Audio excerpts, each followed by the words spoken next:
Whew, man, it's been a minute Yeah. since we've been here. Yeah. Here, as in the Facebook space.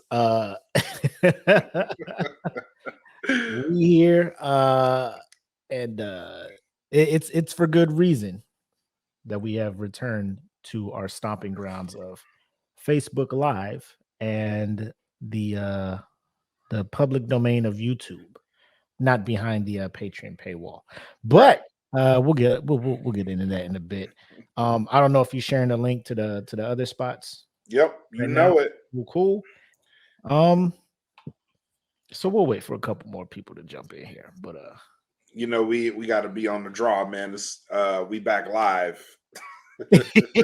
we gotta be back. Yeah. That we had a little relaxing time over there doing it for the patrons and shit. You know, it was more laid back, more whatever, because you know we was gonna edit the shit later and put it up. But Yeah.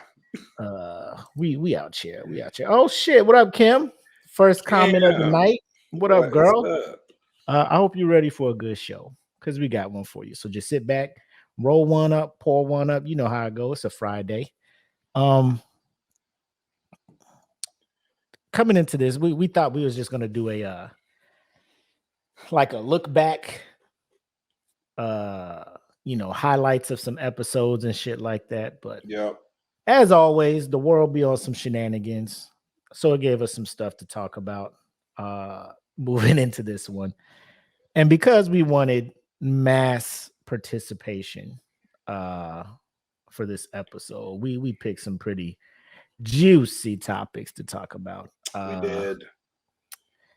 The first one, however, the first topic we're gonna be talking about, we talked on a past episode. We had Timo, MRKSX, Smitty. We had them on and we asked them about this. But if you haven't heard or don't give a fuck about Marcus Houston, aka Batman from Immature, 2 years ago, I think it was probably 3, something like that. Yeah. Well, when he was 39, he ended up marrying his current wife, who then was at the age of 19. So we found this out and we were kind of trying to figure out what the fuck was going on with that shit. Looking at some articles, they said that his wife, he and his wife met. They weren't talking or intimate or in a relationship at the time. But through mutual friends, she was about 15, right? Right. All of a sudden, she ran away from home. Parents don't know where she's at. They're looking for her, file reports and everything like that. And you know, we'll get into it on the show, but at the end of the day, next thing you know, she's 19 and she's getting married. And they just like, so you just been around this old ass nigga the whole time, and is that why you ran away? You was living with this dude the whole time and all this other crazy shit. But so he decided to speak up and share his side of the story. So we'll let y'all hear that side. Motherfuckers is outside pouring and throwing out Bud Light, which brought me joy because that is a horrible beer. Only used about time. It's about when you're time, y'all. doing it should only be used when you are playing beer pong or something where beer is not the taste of the beer, the quality of the beer is not is not needed or is it's not necessary to the game. But the reason they're pouring it out is because Bud Light apparently had a little sponsorship ad or did something in support of a transgender person, and everybody is wilding the fuck out. Hey, what up, Voop? Appreciate you. What up? 100 took a while, but we here. We here. So now people are throwing out beer, and Kid Rock is apparently leading the way in the charge against Bud Light. But again, I never drank it anyway. Like when it comes to my beer of choice, I don't choose it based on its moral values, if that makes sense. If it Go tastes by good, taste. yeah. If the shit tastes good, I get it. But apparently, I've been choosing my beer wrong the whole time. And then lastly, sports media, all of last week, or what, this week, Monday, Tuesday, whatever. They wanted to just super fixate on Angel Reese of LSU and Caitlin Clark of Iowa. They played in the national championship for women's basketball. LSU won. Angel Reese, talked her shit, and people didn't like it for whatever reason. And when it comes down to it, everybody involved in the game had no problem with it. The only people that had a problem with it, people that had nothing to do with the game. Exactly. And we're going to talk about that too. But nevertheless, y'all know what it is. Episode 100 of the Smoke Pit starts right now.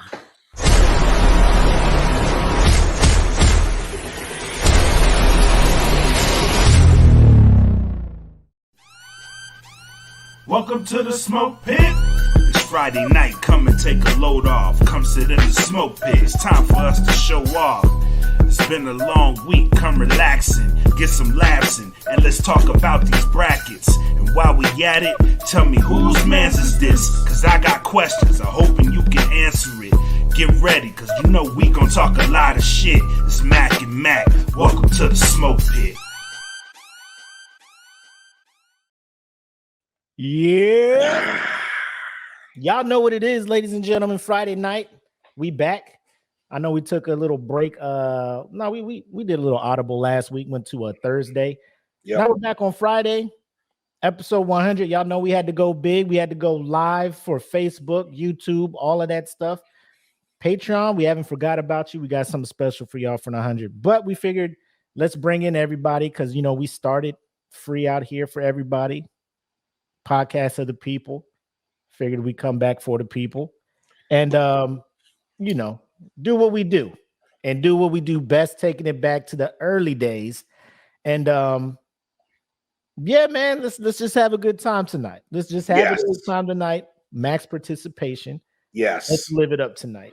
As you see, make sure to like, share, subscribe, wherever platform you're looking at it on. Leave comments, all of that good stuff. We want some interaction tonight. It's a big night, special night for my man Black and I. The dynamic duo coming at you, representing DFPN and the Smoke Pit. As you see below, the DFPN Patreon is wide open. Last week, we gave some money away. Normally, they get the pre-show leading into the show. They get the chance to interact live with the show before it comes out publicly on Mondays. So there's a lot of perks and stuff going on over there. We kind of recaged our business model to kind of give the perks to the people who are paying. Not to say that everybody ain't getting anything, but we just want to make sure that they're getting their just due. So if you want to see what they're dabbling into, exclusive content, discounts on the merch, all of that good stuff, make sure to hit up patreon.com/DF or /DFPN, Dat Feeling Podcast. I'm so used to using acronyms. It's military. Dat Feeling Podcast. Low as $3 a month. You can get in there and start enjoying those perks. The Bandcamp, the music side of Dat Feeling. So make sure to check them out. Good music by the homie MRK Socks or MRKSX. We got the Hip Hop Chief over there. We got Black Mac. He's got his music over there. We got E. Smitty with his music over there. DJ 110 with his music over there. Clint Taylor. It's a whole bunch of talented brothers over there that are doing their job and doing what they love on the music side. So Dat Feeling Bandcamp at www.datfeeling.bandcamp.com. Like I said, merch is available over at Teespring, which is now spring.com. Either way, go to spring.com, search for Dat Feeling Podcast Network, or if you're looking and watching the video, look at the description. You can see the link in there. Click that, and it'll take you straight to the store. So yeah, like I said, the patrons get the discount. There's a code in there in the patrons, but new merch is coming. It's on Z-Way. So just stay tuned. Make sure to check back with the store probably once a week because we update it We try to update it as much as possible. So again, teespring.com or spring.com, all that good stuff. And then you go to search for That Feeling Podcast Network. Now, I see the comments rolling in. Rolling in. We love you guys too. Big hearts. Because we wouldn't be where we're at without you guys. The initial push you guys pushed us, you know what I'm saying? Like, you got us going on the swing. Like, we couldn't really get the swing going. Y'all gave us that initial push. Now we got some momentum going. We appreciate you guys so much. So much. Now, if you want to give the toast to kick off this 100 episode show. Oh, okay. So I want to break out the good shit. Tonight is a special night. Ooh. When I look back and we think about this podcast and how it started, where we both started doing podcasts from, and to what it is now, we are 100 episodes deep into the Smoke Pit. This caused me to break out the big bottle. I don't break this bottle out often. Okay. So this is a celebratory bottle. What we got tonight? We're gonna do the horses, ladies and gentlemen. I got me a little bit of Blanton's. If you know, you know. This shit ain't cheap, which is why it's coming out for this episode. But yeah, I really wanted to pour up and do a shot for 100 episodes. We've been going at this strong. Shout out to all the day one pitmasters. And yes. There's been a lot of you that have come in and made this group great, and you guys have brought people. You guys have brought people to the podcast to listen. There's way too many of you guys to thank. We're at 1.8 thousand members because of you guys. There's people that have our merch. We did merch Mondays. You guys probably showed off your merchandise. You guys are a big part of the Patreon. You guys are awesome. So I really wanted to say thank you before we get the shout out the way, because you guys are why we do what we do. So thank you very much. This is about as mushy as I'm gonna get tonight. He lied. He lied. But no, thank you. Seriously. This is for you guys. Salute.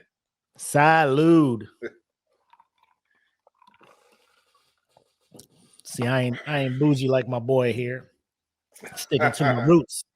Got that Ciroc with my simply pink lemonade. It's all good. I'm out here. What up, Deontay in the chat?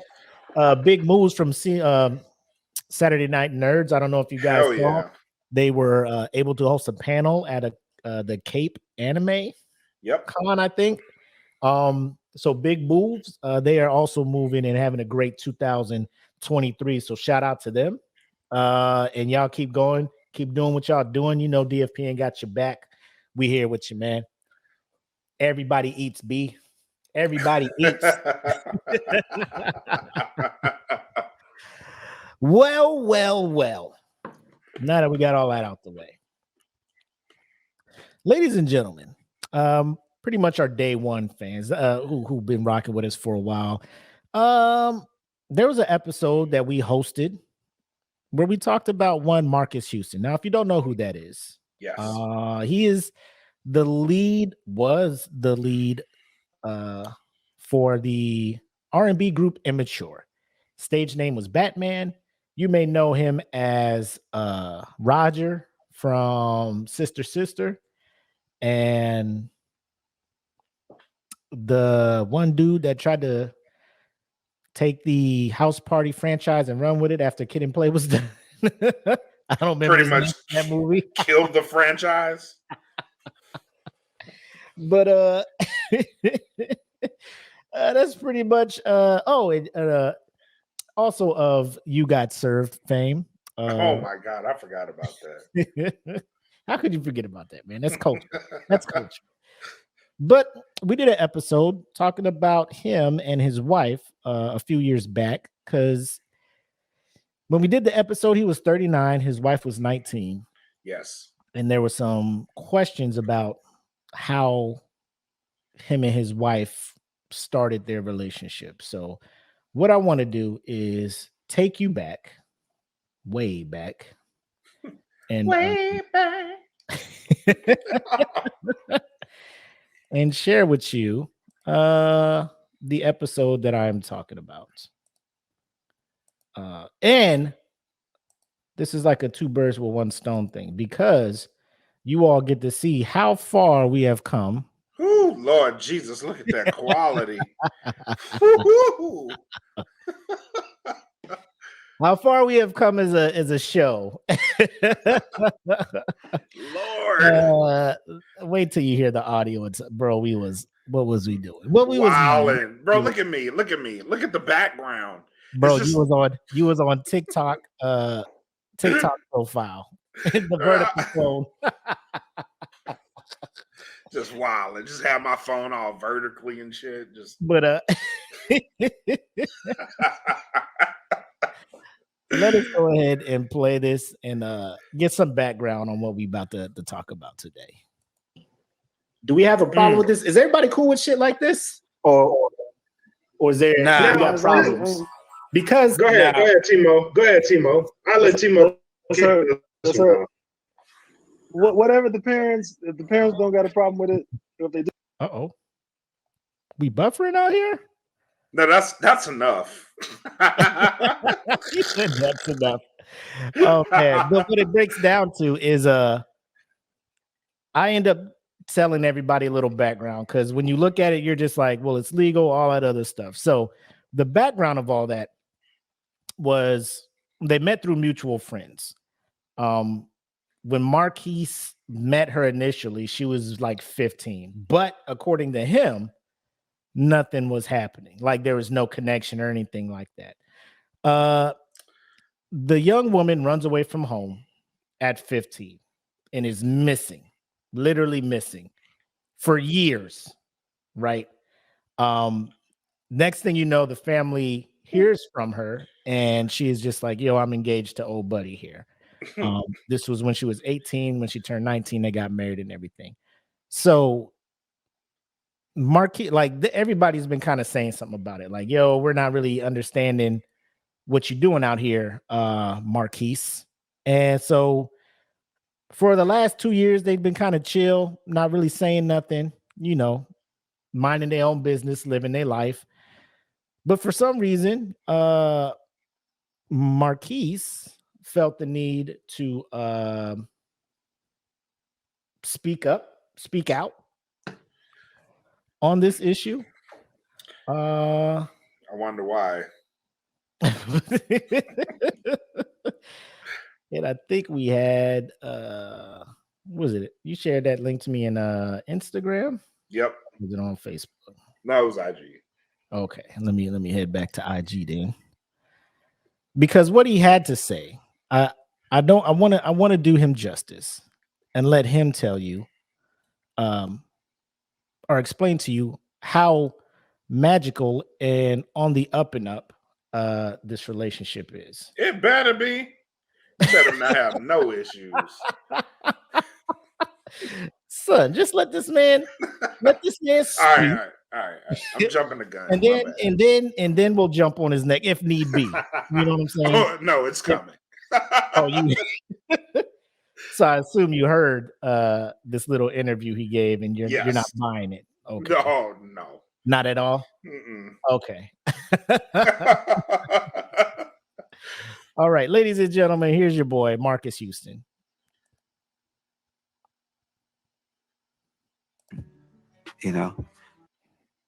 Oh, everything's gonna buffer now. What's up? You was playing beautifully.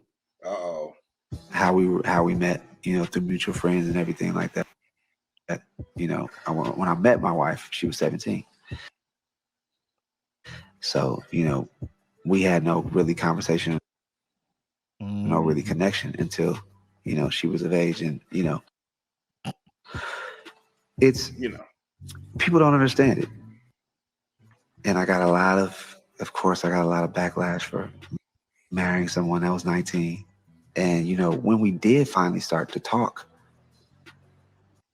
I was like, it's like me. And she's just like, when I would talk to her, she just, for one, we had a spiritual connection. And I feel like that's the most important thing. We both love God. We both love Jehovah. And that was key.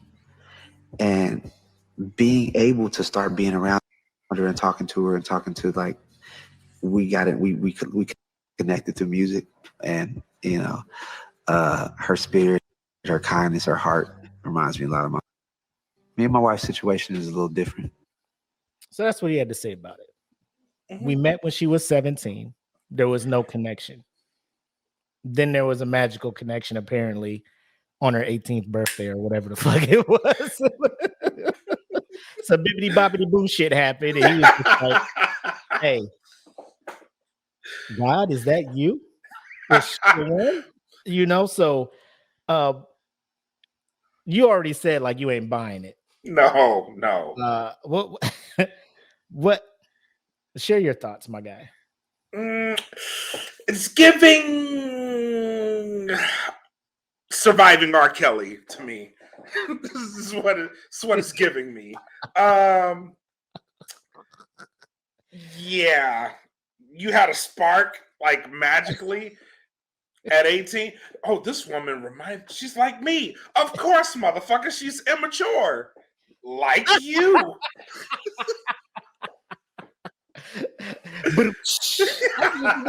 right. Bro was like, oh, it's like she's really into God, bro. Like, really? Bro, that's the part that gets me. He was just hurting. He was like, so yeah, but I mean, we connected spiritually. So like once a motherfucker be like, we connected on a spiritual level, we supposed to just assume, oh, so it's not physical. You guys are just, it was a spiritual attraction.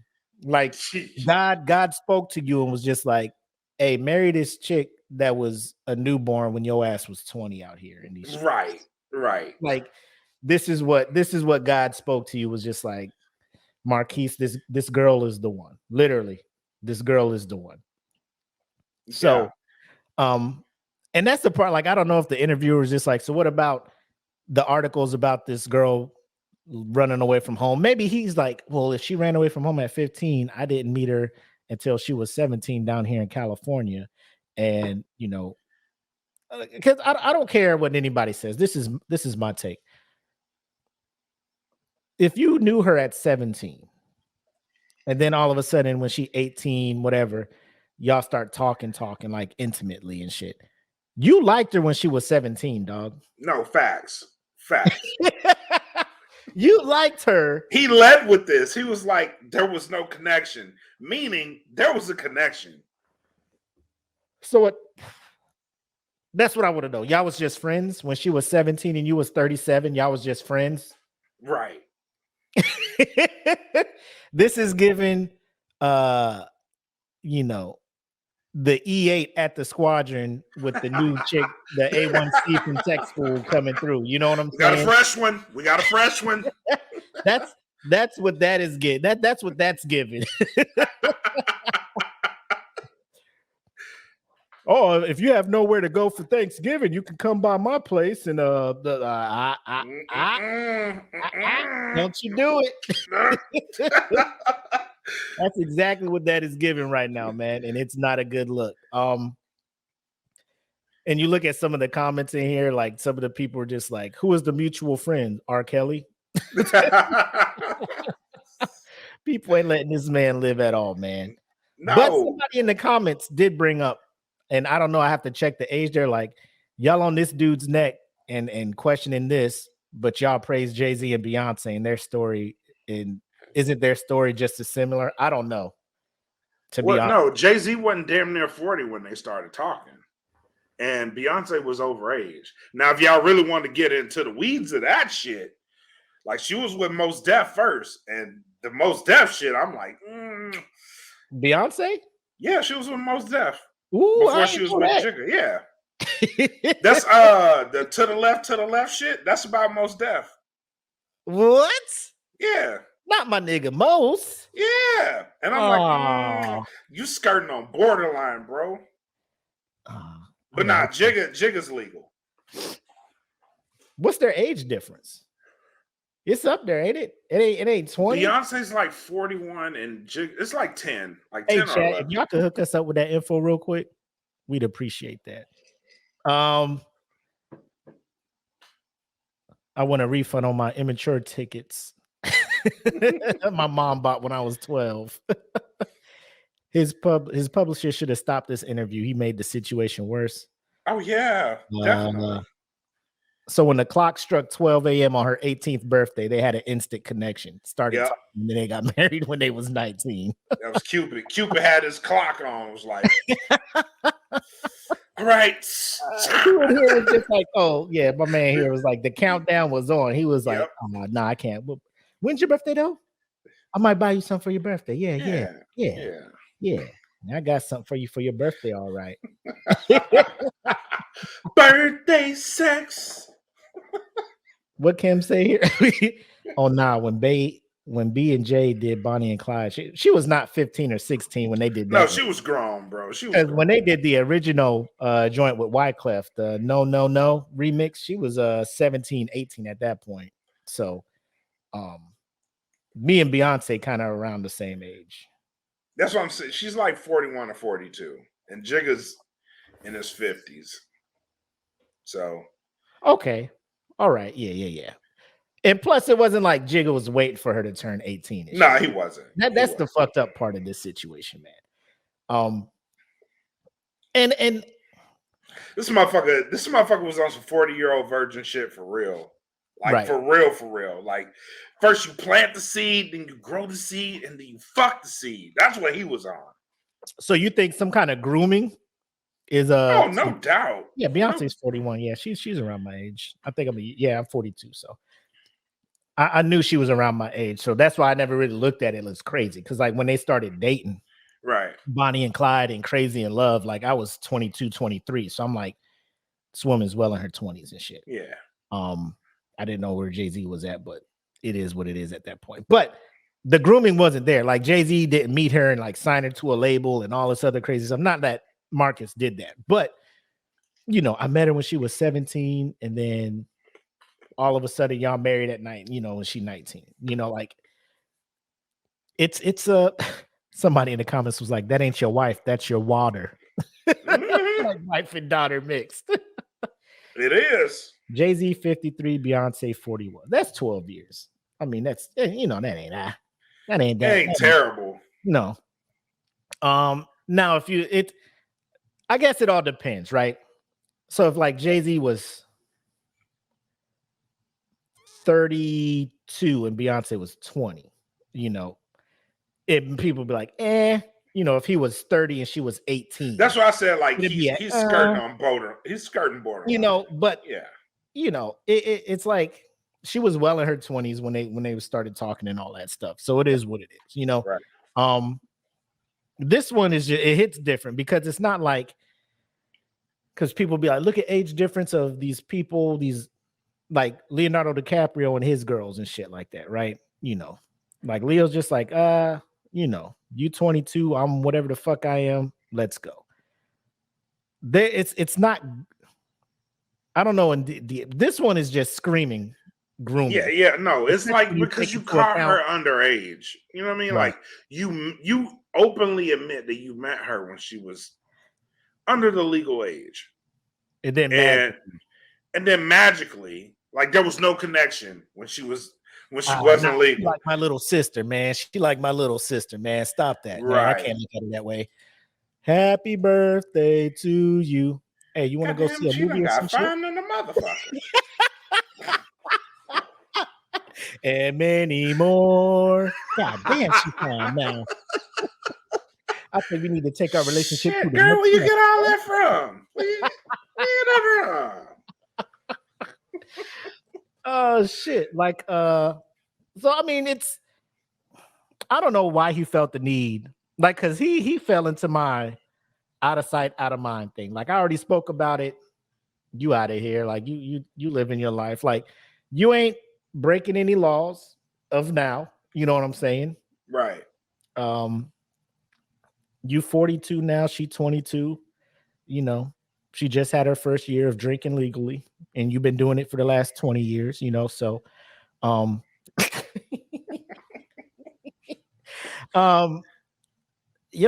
just like, I don't know why celebrities do. I don't know if he did this because he ain't been getting no limelight lately. Nobody's been speaking about him. He misses being in the spotlight or whatever. But ladies and gentlemen, if you're going to do an interview and try to explain some shit, I don't know if the shade room was just the one spot that'd be like, yeah, we'll talk to you, and everybody else was just like, nah, we ain't trying to have you come on the air and fuck around and admit grooming. Right. You're right. Because here's where I am with the shit, right? Yeah. Like if it's love, it's love. You know what I'm saying? Yeah. Like the shit you did is fucked up. But if it's love, like if you really did meet this girl and fall in love with her, like out of the blue, okay, fine, cool. Shit's a little iffy, but cool. But bro, you met this girl. This girl was taking finals for her high school graduation when you met her. Oh, like I can imagine this shit. Like her mom and dad telling her, babe, go sleep. You gotta wake up. You got finals this week. No, her parents ain't telling her that because she ran away at 15. Remember? Her that's parents true. Don't know where That's the fuck true. she at. That's true. So she's just in California living with somebody that Marques Houston knows, hanging out with them on the regular to the point where they're friends, but not relationship type shit. Yeah, that's worse. I know. I'm just saying. Yeah. Came in here talking about a hostage. Like I didn't know if it's like that. I'm just saying it. No, I mean, like for real though, it's like that's kind of like harboring a fugitive.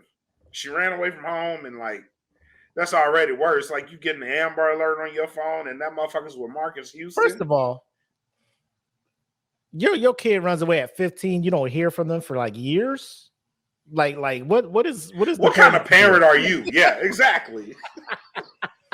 That's where I'm at with it. Like, oh man, my baby ran away. She's 15. Like my daughter's 16 now. I wish she would try to run away from home and marry a 36-year, whatever the fuck, 20 years difference. Like it's what you think you're doing out here, girl? Like you don't think we gonna find you?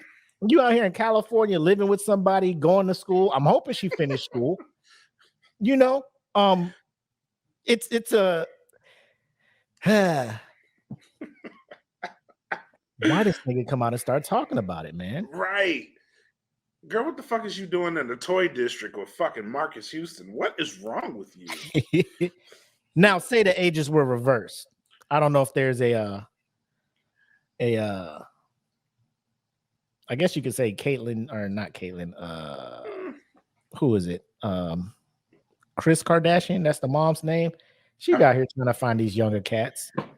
But I mean, she's like 60 and hitting up 40-year-old dudes. You know what I'm saying?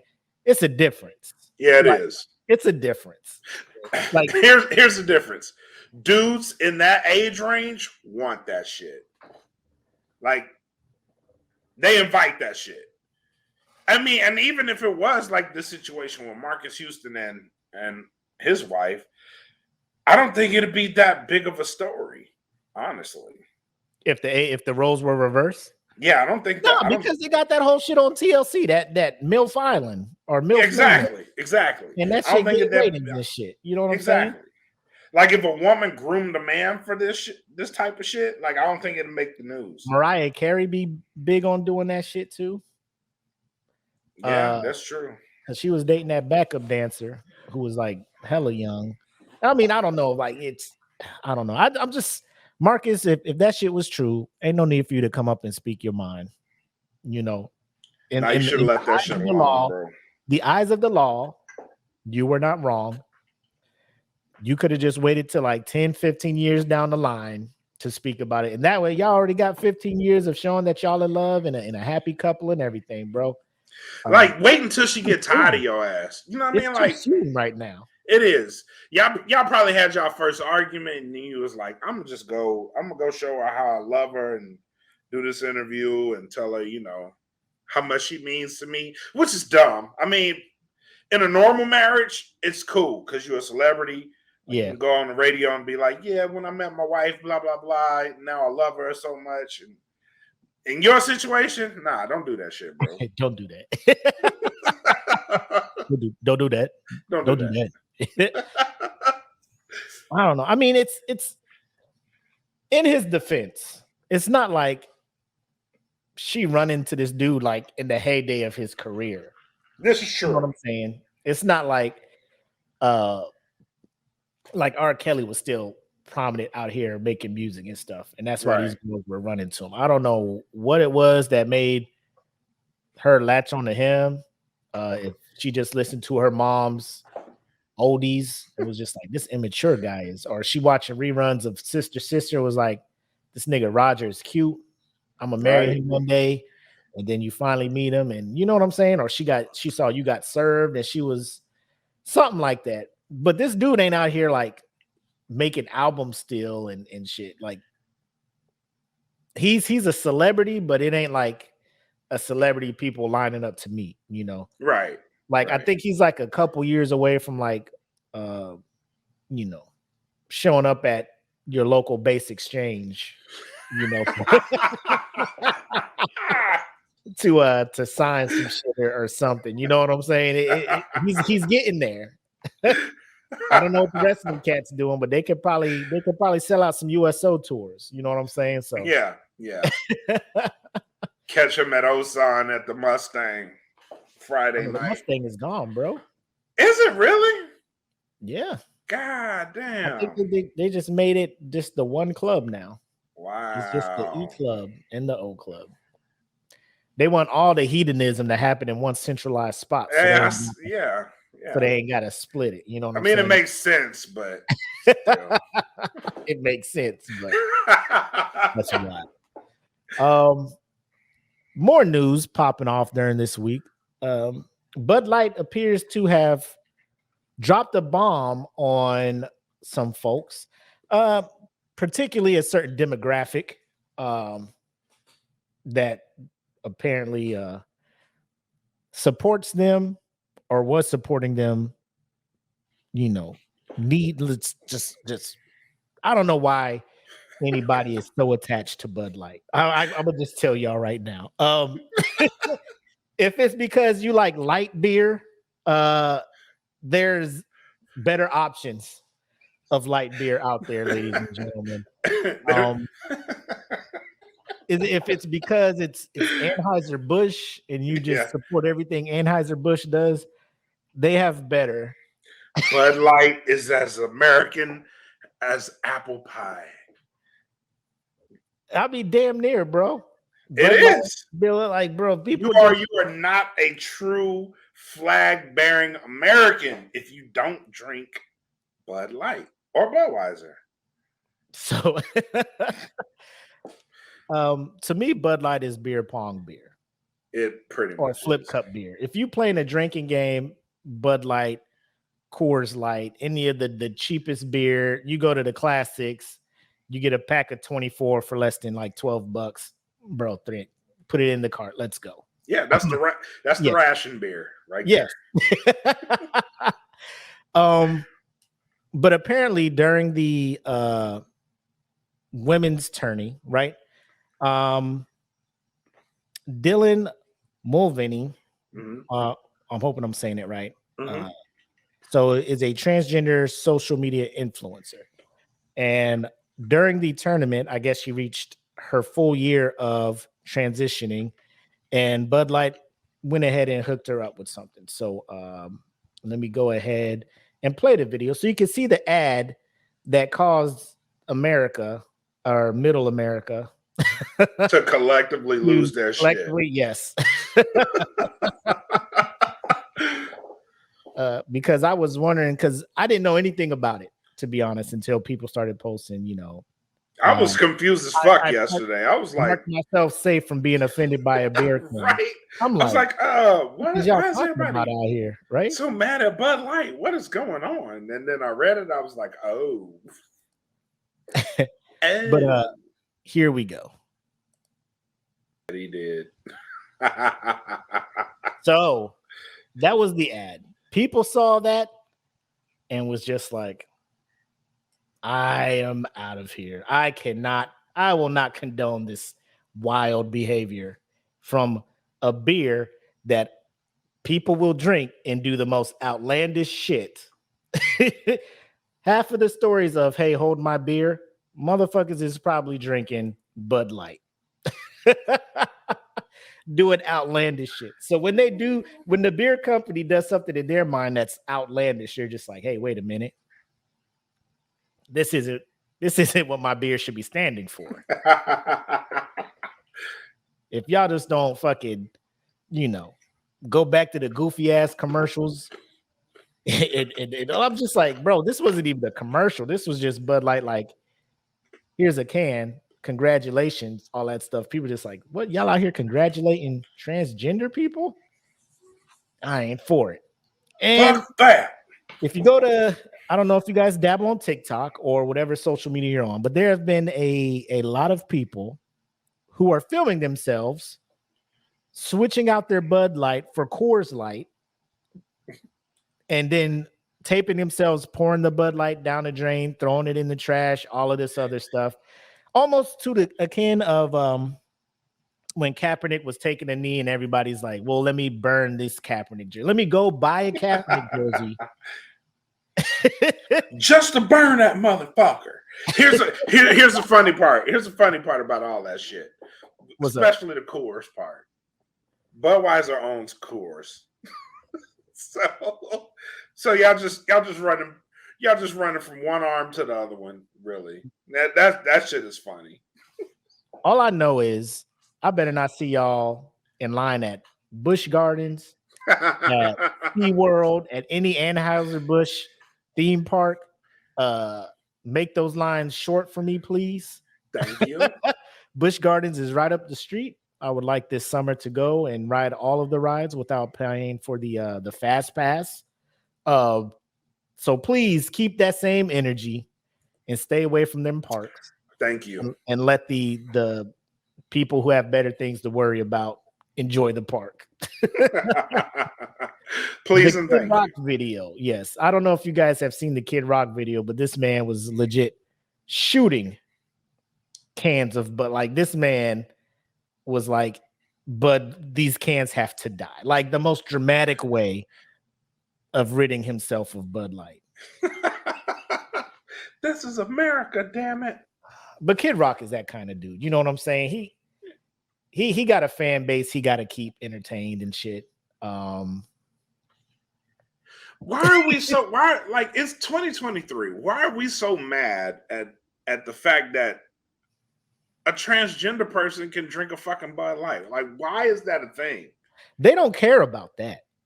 They're mad that Bud Light is showing support to this person. Okay, and I mean, like, I just don't get it. Like, well, I think everybody who, I don't want to say normal because that's very disrespectful, but I think the average person probably doesn't give a fuck about this, right?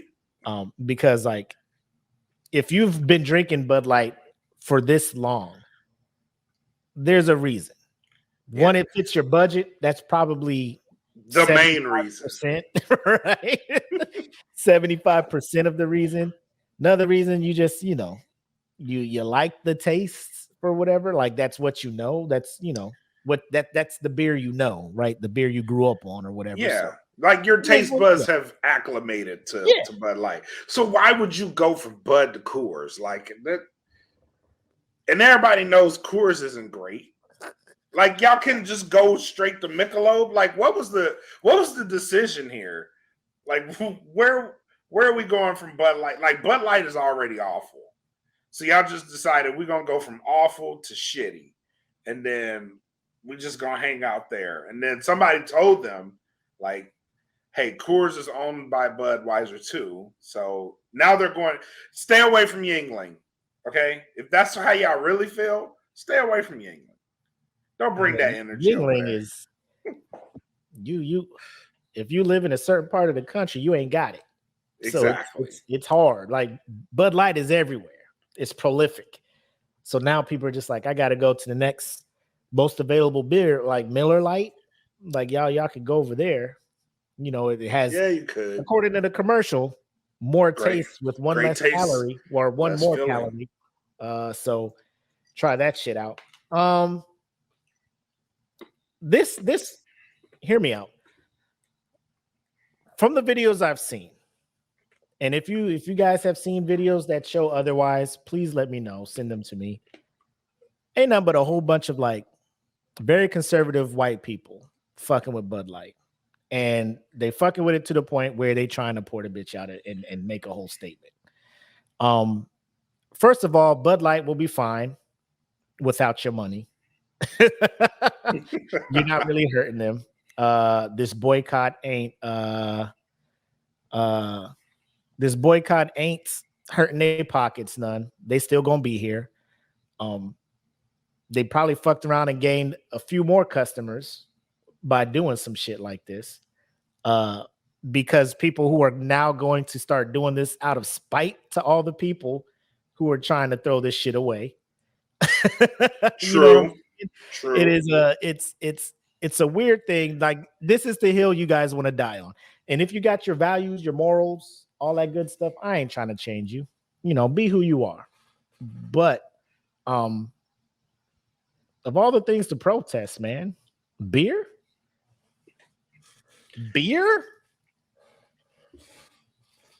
Hey. Oh man, I thought y'all was tripping with this Kaepernick thing, like going out and actually buying the jersey to burn it. Yeah. And then when Nike was like, "Oh, we're supporting Cap," y'all was burning y'all Nike shoes and shit. Again, Nike is still here doing well. And you were out of however much you paid for them shoes and that jersey and burning it. Yep. Same thing with this Bud Light. Like you're out of $11. You know what I'm saying? But still, it's not doing nothing but probably bringing advertising and awareness to Bud Light. Right. People is like, why are these people mad at Bud Light? Oh shit, Bud Light kind of cool now. Yeah, I had no idea they was out here doing stuff like this. Go to the bar. Let me get 2 Bud Lights, please. Yes. And watching people just turn around and look at you. You drank goddamn communist. He's a heathen. J.K. Rowling out there trying to pour out her Bud Light now. Oh man, but it's a weird thing. People just want to, you know, get loud and I mean it's a protest type of world we live in now. Yep. Since the Kaepernick thing, the Black Lives Matter, everybody's just like, let's find something to rally behind and protest against. You know, people just want to be in groups, be accepted, and kind of like their safe bubble. You know, I just want to be around people who think the way I think, you know. And I mean, more power to you.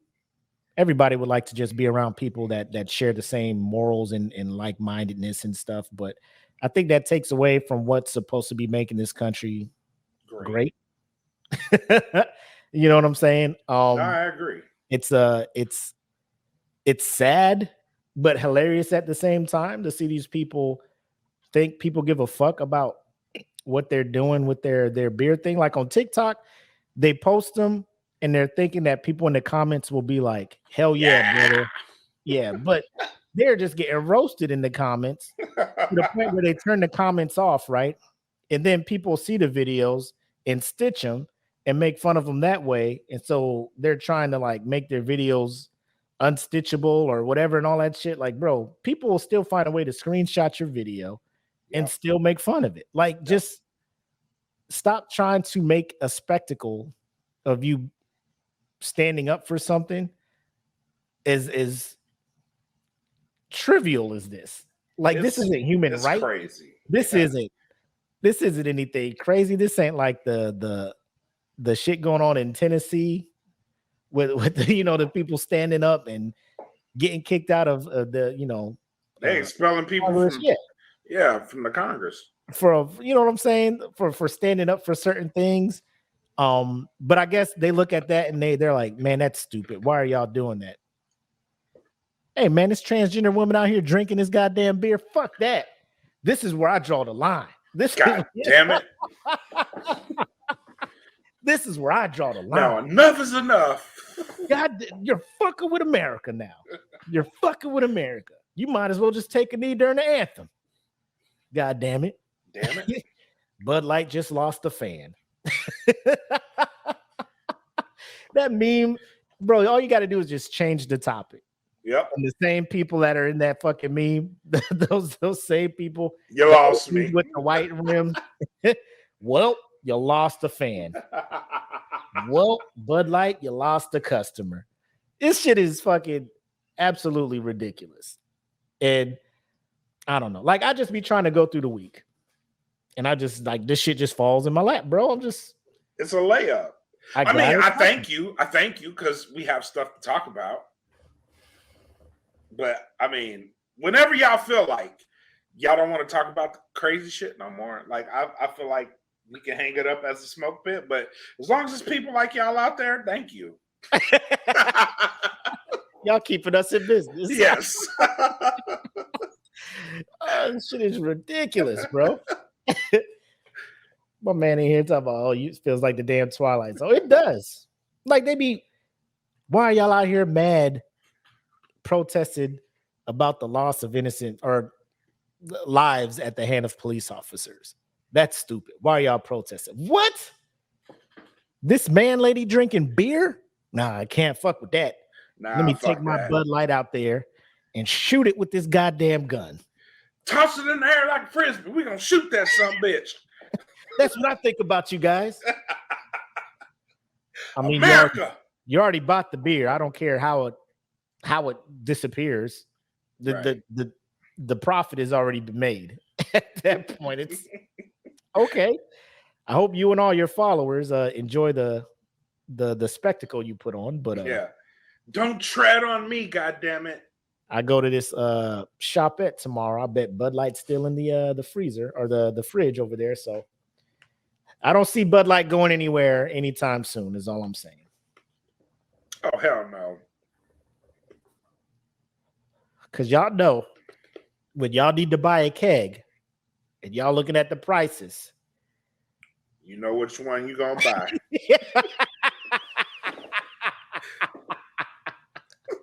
Let's keep it up. Let's keep it up. Y'all know y'all having parties. And y'all beer pong. Y'all know what beer y'all getting. Y'all know y'all getting that Bud Light. Y'all know it. Y'all know it. And if y'all not, hey. Don't even lie to yourself. Lying to us, that we can respect that. But lying to yourself, don't do that. Don't need lie you to yourself. Get into financial trouble. Yes. Trying to get a keg of Heineken. Knowing your tummy ain't gonna be cool with Heineken. Exactly. You're used to this Bud Light. Your stomach ain't gonna be used to that shit. Don't be trying to get no keg of Guinness because your tummy ain't built for that shit, bro. If you've been growing up, you ain't even ready for Paps. You ain't even ready for that. Stick the PBR. No, they ain't ready. Nah. Stick to that Bud Light, bro. Oh man. If I wasn't a man with an acquired taste, I would probably support Bud Light, but I know if I buy that shit, it ain't going nowhere. My wife gonna be like, "What's this beer just sitting in the fridge for?" I'd get bombarded with questions. Why are you buying Bud Light? I just to make people mad. It's $12. It's no more than a fucking 8-count nugget meal from Chick-fil-A. You know what I'm saying? It's the same. No bullshit. I only buy Bud Light one time a year. And that's when Khan's Uncle Pat comes because that's what he drinks. And like even then, my wife is like, "Why are you buying so much Bud Light?" I'm like, "Uncle Pat's coming." Do you know if he still drink it? Oh yeah, he'll still drink. He don't give a fuck. Fucker, I go on TikTok. Ain't this your uncle? Fuck this shit. Nah, he don't give a fuck. He'll drink that shit. The down bad beer. Exactly. That's exactly what that shit is. But Desmond say, nah, let them keep crying. Maybe they should just make a detour to the paper aisle and stock up on tissue for all them damn tears. Hell yeah. You know they're gonna drink that shit. They're gonna get the keg and be like, oh nah, this Miller Lite in here. You know what you did. And it's cool. I know the ratio of water to beer, motherfucker. This is Bud Light. Why do I instantly have to pee after drinking? I feel so hydrated. I feel more hydrated than drunk. This is ridiculous. Exactly. This is Bud Light, sir. This is Bud Light, sir. How dare you? Oh shit. Speaking of, because this, I guess this happened during the women's tournament. So obviously, based on what I've heard, the women's tournament this year was lit. Oh yeah. I haven't seen the full game, but SportsCenter was supplying me with highlights of one Caitlin Clark from Iowa, who was tearing the tournament up. Apparently, the whole season she's been cutting up. 40-point games here and there, triple doubles, buzzer beaters. Caitlin is a hooper, ladies and gentlemen. Oh yeah. Don't get it twisted. This girl can hoop. Along the lines of a Kelsey Plum when she was at Washington and stuff. Now she's in the WNBA. Women be out here hooping. Now, some people may not give them their flowers because they're like, well, look at the competition they're going up against or X, Y, and Z. Anyway, there's another hooper that was in the tournament. Angel Reese over in LSU was also hooping this season. It seemed like a collision course. Well, actually, people thought Iowa was going to lose to South Carolina in the Final Four. They did. Right. They won. Big upset. South Carolina was undefeated. Rather just expected to go into the tournament and win. Yep. During that game, Caitlin was balling out. And there was one clip that everybody was talking about, which a South Carolina player had the ball at the top of the key that she was supposed to be guarding, and she just waved it off like, well, she ain't gonna shoot that. Like, if she shoot, let her shoot. Kind of like a Russell Westbrook moment. She was like, all right, I ain't worried about her. And people was just like, damn, boy, she out here wild. She talking all that shit, blah, blah, blah. Good stuff, right? So the championship game comes down. I watched that one because the hype was big for it. To not get too sports heavy, I feel the officiating was terrible in that game. But neither here nor there. At the end of the game, I agree. At the end of the game, LSU won. And Caitlin Clark, who was hitting people with the "you can't see me" shit earlier in the tournament, Angel Reese then returned the favor, hit her with the "you can't see me" and pointed at her ring finger like, give me my ring. We won this thing, right? We won this thing. Yep. The next day, everybody, sports media, wilding out. Not wild. I don't know if they were wilding because they overreacted. A majority of the people seem to see nothing wrong with what Angel Reese did. In the heat of the moment, back and forth, talking trash. Yep. That's part of the game, right? Yep. Caitlin has no problem with it, according to what she has said. The Iowa basketball coach had no problem with it. It seems everybody involved with the game, like we talked about, had no issues with the trash talking. None at all. But then when you have people calling in, they're like, let's go to the callers. Callers coming in, most of them from Iowa. Upset about. Now, there were some that had no problem, but a majority of them were just like, that trash talking has no business in sports. I was raised, you go out there, you play, you shake the man's hand and all this blah, blah, blah, all this other stuff. And it was like, times have changed, bro. Like, I don't know what's going on. But since I was a kid playing basketball, like when I first started playing sports, like I was 9, 10, like shit talking was instant. You know, because I yeah. see Michael Jordan out there, you know, playing. I'm just like, bro, I want that shit. Like, I'm talking shit like these people are here, you know. So that's always been a part of it. And at the end of the game, yeah, you know, shake hands and It's a good game. It is. Yeah. But if you have been building yourself up, you know what I'm saying? Like, don't dish it if you can't take it. Caitlyn was out there talking all mad shit, doing all the signs, all the I'm her. And then at the end of the day, she wasn't her when it counted. Somebody else was. And then so now the shoe's on the other foot. She got to take that. You know what I'm saying? She took it though. And she took it. Yeah. So why do you think it was made such a big deal? Honestly, it's because of who it was and who it was against. Caitlin Clark was seen as like this high competitive ultra hooper. You know what I'm saying? Like, she was putting up numbers. And I wanna liken this, and what I'm about to go into, I want to liken this to Larry Bird versus Magic Johnson in their college years. This is exactly what it was like. Because let's not get this fucked up. Angel Reese was a hooper too. Like, she put up numbers, but she felt like she didn't get like the same shine as Caitlin Clark did. So yeah, that game was a collision course for all intents and purposes. But I want to preface it with this. Larry Bird, for anybody who doesn't know who Larry Bird is, top 3 shit talkers in the history of sports. So much so that he made it cool for black people to say, don't let this white boy guard me. Because he was saying that shit as a white boy, but he was cold as fuck. He was. You could back this shit up. He was cold as fuck. He was like, don't ever disrespect me like that again. Mm-hmm. Don't you ever put a white boy on me. And this is a white boy saying this shit.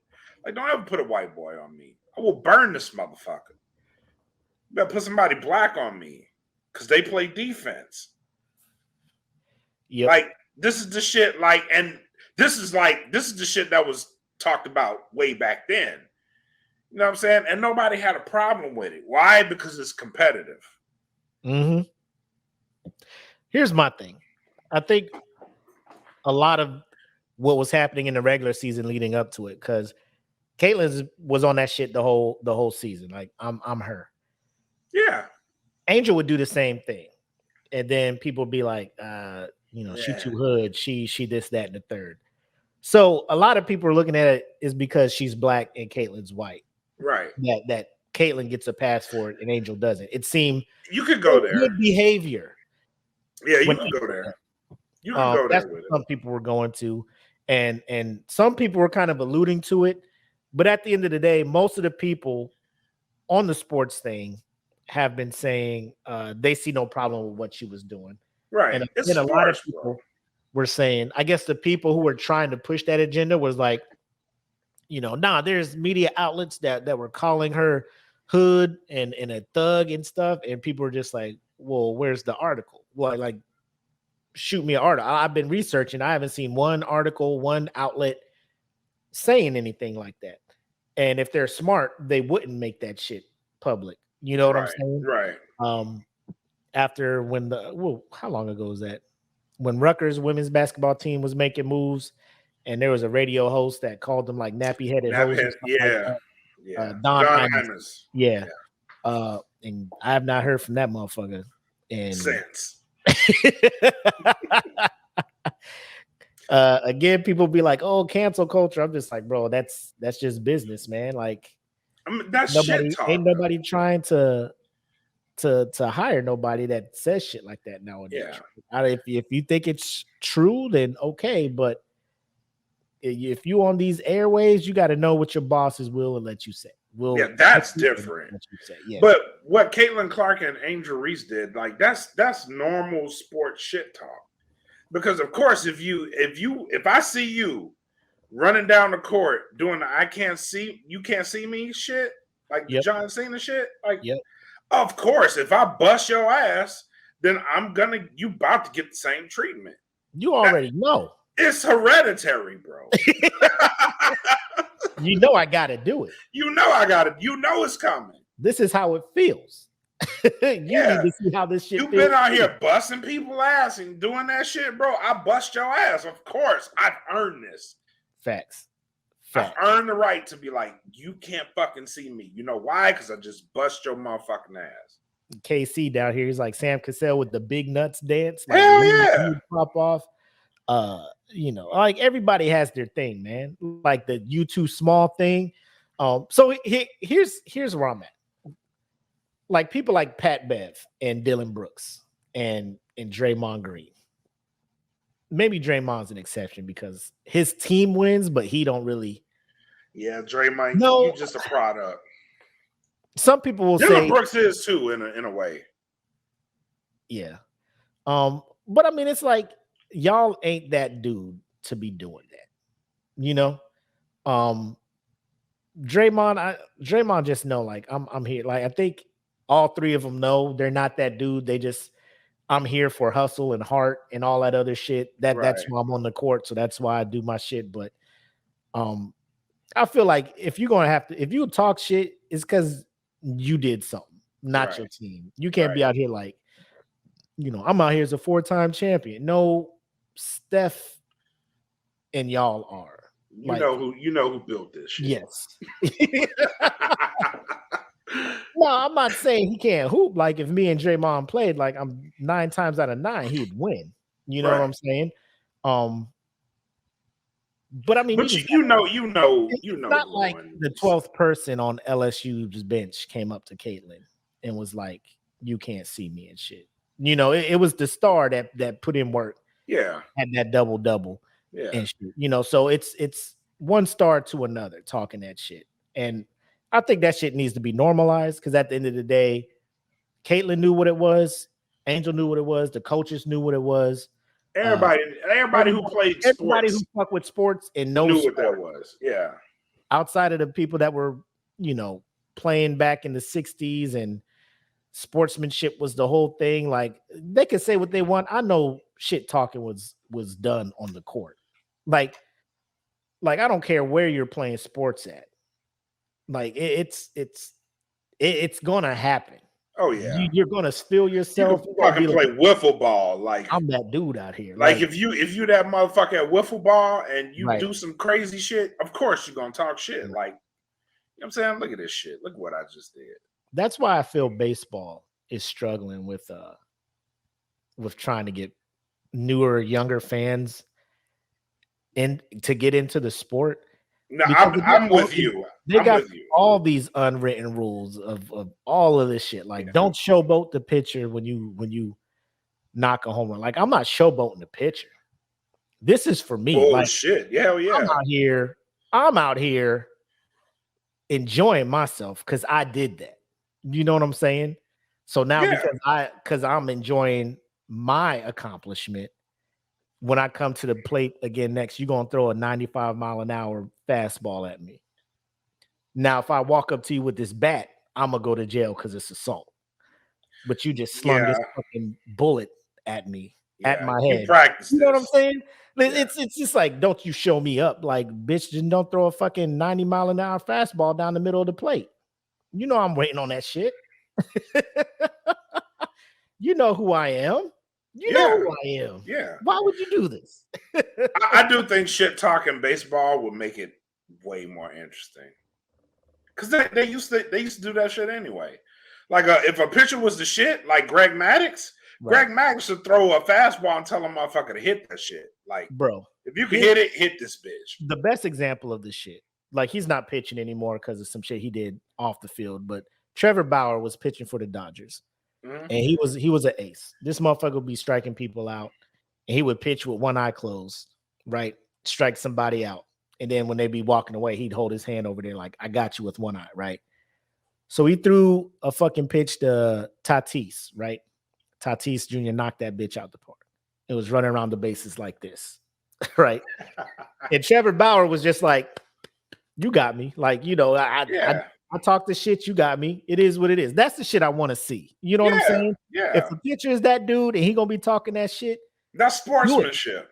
Do it. Strike that. If you strike a motherfucker out of the big moment, bro, I want you to fucking Hulk scream at the motherfucker. Hell yeah. Drop your bat and point at that bitch. Like, look at that shit. I want that emotion. Yeah. There was the one bat flip. Who was it? Bautista, when he was with the Blue Jays and it was playing the Rangers. Motherfucker, it was the playoffs. Motherfucker, that was the most meanest bat flip I've seen. That man cranked that motherfucker. He grabbed that bat, just slung it, looked at that pitch. I was like, bro, that's a moment, bro. Yeah. That's Don't ever throw this bitch to me again. I swear, you disrespect my ass like that. Bitch, if I see your foot looking like it's about to throw this goddamn pitch. Yeah. But yeah, so I feel to bring in younger audiences, they need to be able to express themselves emotionally because it's a lot of adrenaline, a lot of emotion built up. That's why when like football was like, yo, you can't celebrate no more like at touch. Like, bro, you got to let these people do some shit, man. Like it's hard enough to score. Yeah, football's different. You know what I'm saying? Like we was wilding out in football though. Like football, like we damn near kill somebody. We celebrating over the body. Like we can't be doing that shit. Yeah. I mean, you can, but you about to get that penalty. Yeah, it's worthy. You make a big play, you run it down to the other end with all your defense in front of the cameras, doing y'all poses, y'all that do. You know what I'm saying? You go into the sideline, you get in the turnover chain put on you, all this crazy shit you doing to celebrate. And then when somebody score a touchdown on you on offense, you mad. Like when Cam used to do it, motherfuckers be so mad. Like, oh yeah, stop dancing on us. That's disrespectful. You dancing too long. Like, stop letting me score touchdowns, and I'll stop. Play defense. If you want me to stop dancing, stop letting me get in this end zone. Play defense. Is that easy? It seems pretty simple to me, guys. Yeah. Don't let me score, and y'all in there. But I want to hit on a couple other things that we saw. Yep. So if you guys were unaware, Megan Thee Stallion threw out the first pitch for the Houston Astros, the world champion Houston Astros, by the way. And I don't know if you saw the clip. I did not. With them white jeans. Cameraman understood the assignment, got a good angle of her walking out to the plate, through the pitch, all that stuff. So it was a big night in Houston. All right, let roll the footage. No, I don't have footage of that. God damn it. But roll that beautiful bean footage. Let me tell you about a guy who was like the definition of I gotta try to shoot my shot. So there was a concert afterwards. Megan Thee Stallion was performing there. An individual, a barber in Houston, was arrested for posing as a police officer to get into a Final Four concert because the Final Four was still going on in Houston as well. Yeah. Where Megan Thee Stallion was performing. Mm-hmm. So I do have a clip of that. Stand by. But while I'm bringing this up, let's talk about this dude and his grand scheme of I got to get in here to see Megan Thee Stallion. What did he try to do? Impersonate a police officer to get into this concert. He impersonated a cop. Yes. So he can get into the concert to get close to Megan Thee Stallion. Mm-hmm. Mm-hmm. He's a barber. Yes. So I'm assuming this was talked about in the barbershop, right? Like he cut somebody hair. They're like, hey, man, you know, Megan got to perform. Oh, man, dude, I wish I could get in there, man. I wish I could get in there. Hey, you know what I might do? Blah, blah, blah. And they're like, whatever. He playing, he joking. And then he do it. But let's go ahead and look at this man. He's accused of pretending to be a police officer. so that he could get into a Final Four concert over the weekend. According to court documents, Trayvon Stevenson was wearing. First of all, look at this judge. Hold up, you did what? You about to go to jail. Look at his face. You about to go to jail. He had that scrunched up face. Like, so read them charges again. Like, what do you do? Hold on. It sounded like you said. He did what? Wearing a police canine vest and said he was there as event security for the Megan Thee Stallion concert. We'll take a look. So my man Hold was on. like, I need to get in here. Question number one. Where the fuck did he get a canine vest from? See, I was so I mean, it wasn't nothing for Kyle Rittenhouse to get a police vest and everything for him to run out there. I mean, they just be giving these things out. Apparently, you tell them you want to go fight crime, they'd be like, here's a fucking vest, enjoy it, live your life. You know what I'm saying? KC said you can buy them. Can you buy like the official, like not a replica? Like official canine. Yes. Police / canine. Kevlar, lined, all of that stuff. With So all the Houston police markings and whatnot. HPD. Or did he just go with the generic canine thing and they was just like, that's good. Yeah. Looks good to me. Looks legit. Come on in. Hey, folks, what you doing tonight? Shit, goddamn, got me a police canine vest. I'm gonna go sneak into this Meg concert. I'm gonna shoot my shot. So this, my God. I don't know if this is a nickname, but they don't have the quotations around it. This man, Trayvon Lil Darius Stevenson. Where the fuck you get Lil Darius from? I'm looking at it. Trayvon Lil Darius Stevenson. He successfully got in, so he was in there for a little bit. Then I guess the real cops were like looking at him like, hey, we ain't never Where the fuck you come from? What are the real K9 cops? Are you a new hire? Like, hey, nigga, who hey man, where you when did you start? Shit, last week. Bro, like that's the part you don't really think through. Like, God, I didn't think I'd get this far. Like, I don't blame him. Like, it's a genius plan. It's a genius plan because people won't look for canine cops, but then you got to walk around that bitch with an actual dog, and now you in that bitch like Martin. You know what I'm saying? Like.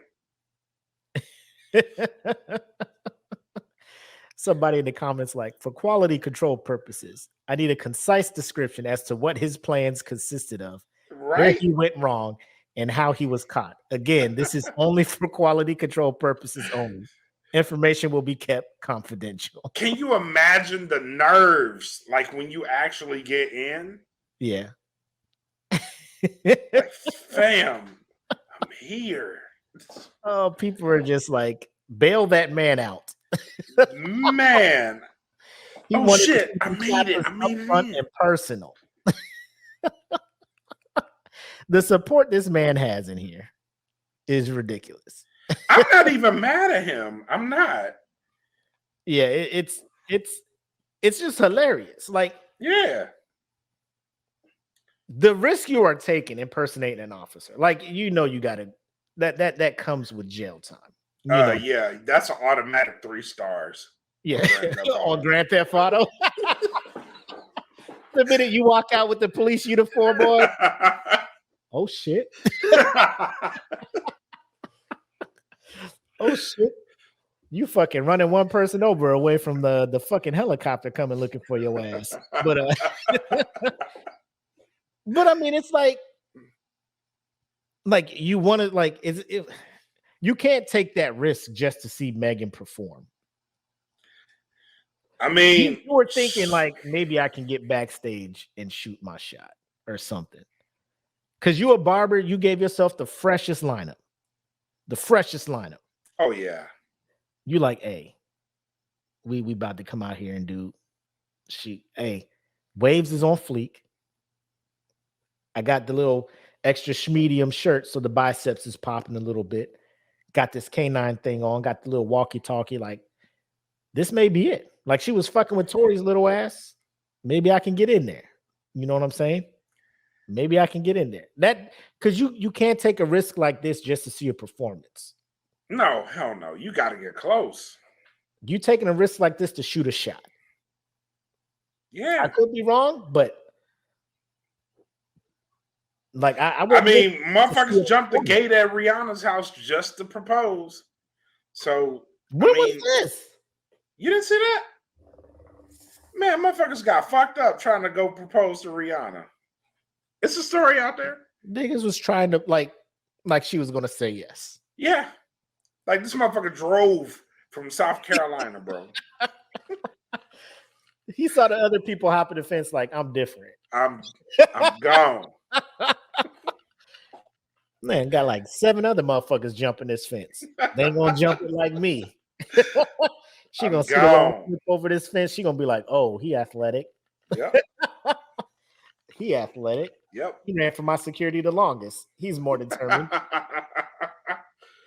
But yeah, people doing that type of shit. I mean, like, you gotta shoot your shot. Meanwhile, ASAP up in the fucking balcony looking at these motherfuckers like, what y'all doing, man? This like, dumb motherfucker. Look at him. Bro, I'm already in there again.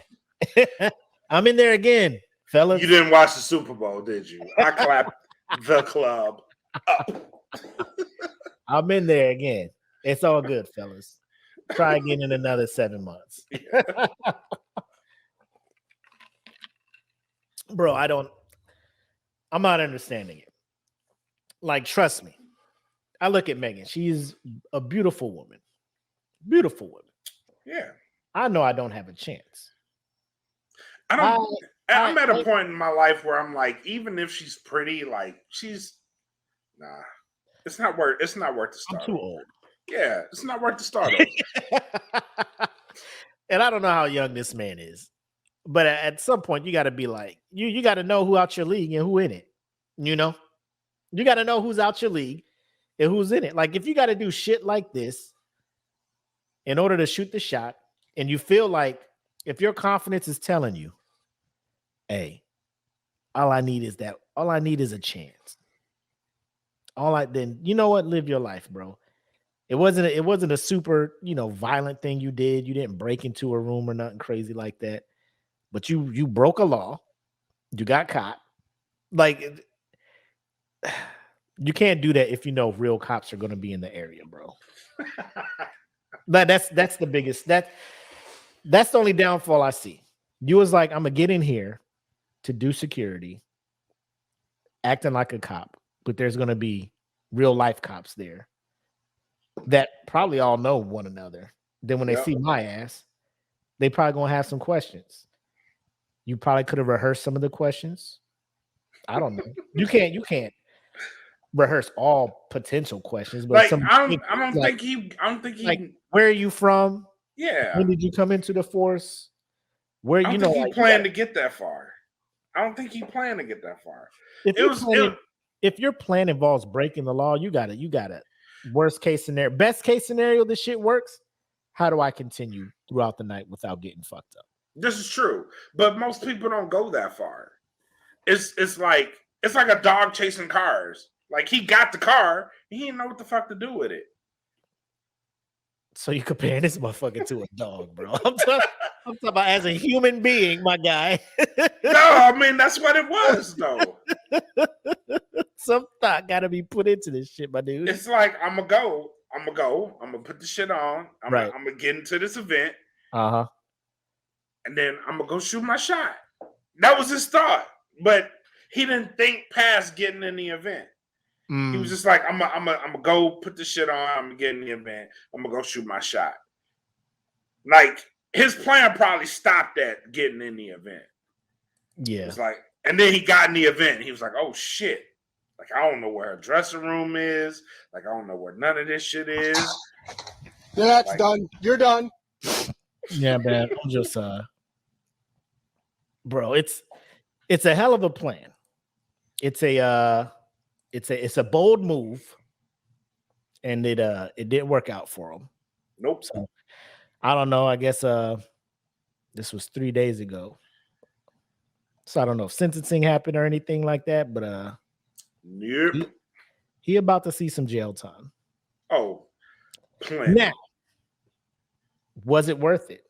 Outside looking in, was it worth it? Hell no. Exactly. That's what I'm saying. Like, if you're taking a risk like this, like maybe he's hoping Meg will see this and be like, "Oh shit," you know. Like, did he even get his ass beat? No. No, but still, it's not worth it because you're about to go to jail. Maybe he hopes Megan sees this. It's like, I've never had somebody be willing to go through all that just to be close to me. And I'd be like, you a damn lie, Megan. Like, there are people doing way more shit probably trying to get close to you that you don't even know about. Exactly.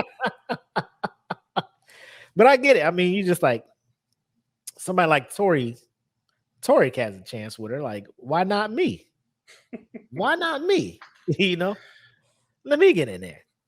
One last thing I wanna show with y'all is you know me, I'll be scrolling through my TikToks. These motherfuckers hit them real quick. I'll be right back. All right.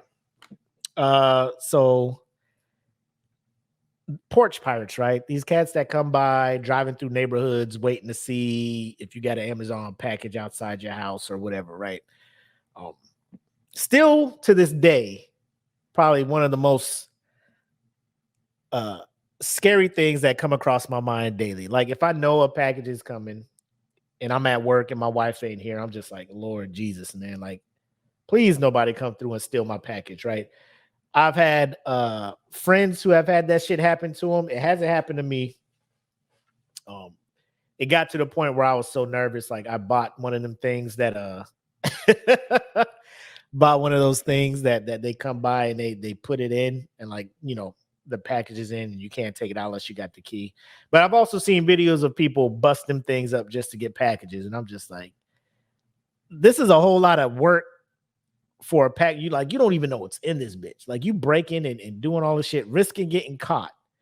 Everybody got these Ring doorbells and cameras and shit. Like, y'all just fuck it. Let's get in here and fuck some shit up. Hopefully it's a big score. And then they fuck around and open it up. It's like CD labels or some shit. You know what I'm saying? Like, they just be risking it, hoping for the big takeoff. I came across one where old buddy was trying to make that move, right? He was trying his damnedest to make that move, and it didn't work out for him. Owners came out, recording his ass. This motherfucker didn't know what to do. He tried to get in his little car and tried to get in his little car and escape, and it didn't work out for him. Let me see if I can bring that shit up. I thought I just had it open. Here we go. Yes.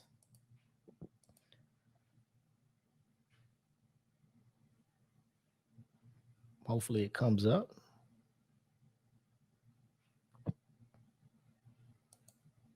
There we go. So I want y'all to watch this shit. And watch how watch the light in this criminal's eyes die down as his fate becomes more and more prevalent to him. So enjoy this shit. That's done. You're done.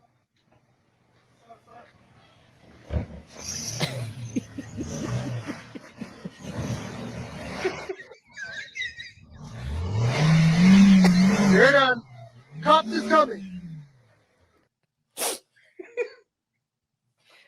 So first, this man is just like, fuck, man, I'm caught.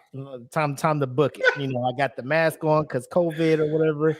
They don't know who I am. Let me get my little DoorDash delivery car here and try to peel out, right? Try to peel out. Pulls up on this snow mound. Can't go nowhere. Front wheel drive. Dude is like, you're done. You're done. Cops are coming. You're fucking done. I.e. just, and at this point, like, I'll play it a little bit longer. Look at this Cops dude. is coming. Let me try it again. Let me try pushing it. Quick, call police now.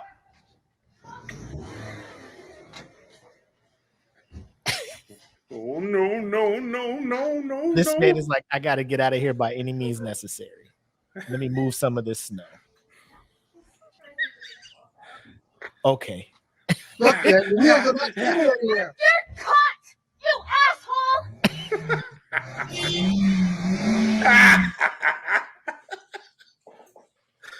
This motherfucker is trying so hard to break out. He's like, oh man, it's a fucking wrap for you, boy. No. He out there digging the snow from in the front, like, we out here. Let's go. Let's go before the cops show up. Did you call? What's calling? Let's go to your number. I don't know the number. Second of all, this man's wife. Did you call the cops? I don't know the number. The sheriff's number. For the love of God, you don't call 911.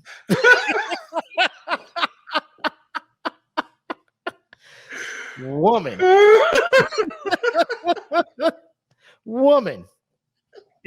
For the love of God, the sanctity of this marriage. Why the fuck did I marry you? What is this? It's the sheriff's number. Call 911. I don't know the number. Karen, I need you to realize there's a black man who tried to steal our shit. Act like and go off your instincts and bring the cops here by any means necessary. I know you can do it, Karen.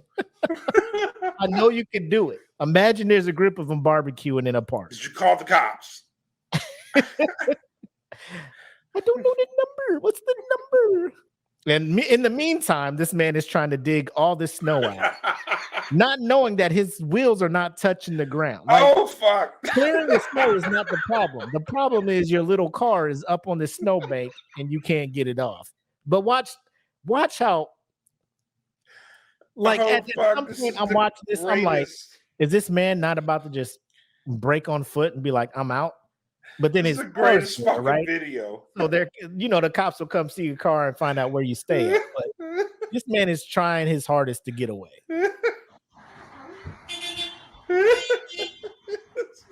Revving the fuck out of this little 4-cylinder. And the fucked up part is, like, later in the video, the dude who's mad at him is trying to tell him why his car won't get away. And this dude ain't listening.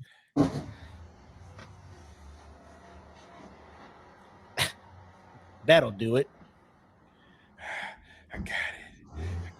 I ride spinners. Oh, no.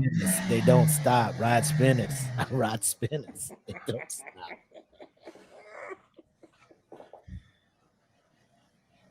And this dude is getting his license plate number and everything. Look at this dude. At what point? All right, Black. At what point? Say you're a career criminal, or first day trying to be a criminal, trying to take somebody's Amazon package. Your car end up like that. How many attempts you give it before you just like, all right, y'all got me? You know what I'm saying? Like, you're recording me. I'm about to be on. If I'm that dumb, 3. You would have gave it 3 tries? Yeah, like if I get in there, like, first and foremost, if I just hit that bank and I know, I'm out. I'm running. But if I sit there and try, because this man is, credit. For the love of God. For the love of God, please, car, go. To his credit, like, they can get his license plate. Deontay, that's what I'm like. You know you're caught regardless, right? Yeah. You may not be caught immediately, but if you run and leave your car there, all your shit in the glove box, hopefully, Yeah. right? Yeah. License plate, registration, they know where you at, right? And the worst thing you can do is, like, not go to your house They're just gonna be waiting at your house because you got to come back. You know what I'm saying? Like you're caught. At this point, you're caught. Probably something, I don't know what the charge is for porch pirating or whatever they call it. It ain't as bad. You know what I'm saying? I mean, it ain't as bad. Like I don't know what it is, but at this point, you embrace it. You know, it's not a felony or nothing. Y'all crazy got like me. that. Y'all got me. Yeah, y'all got me. But look at this dude. Want me to get you a shovel? Fuck Get you a you. shovel. Fuck you.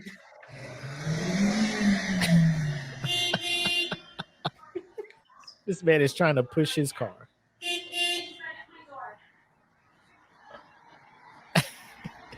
Go, bitch. Go, bitch. Kidding.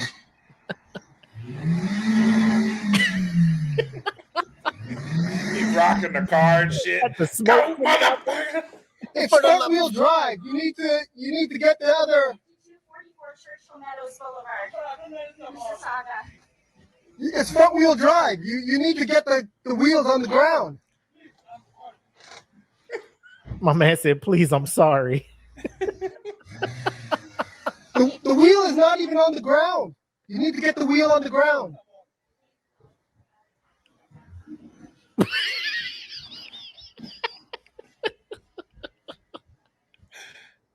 At this point, y'all just need to be friends, bro. You need to get the wheels on the ground.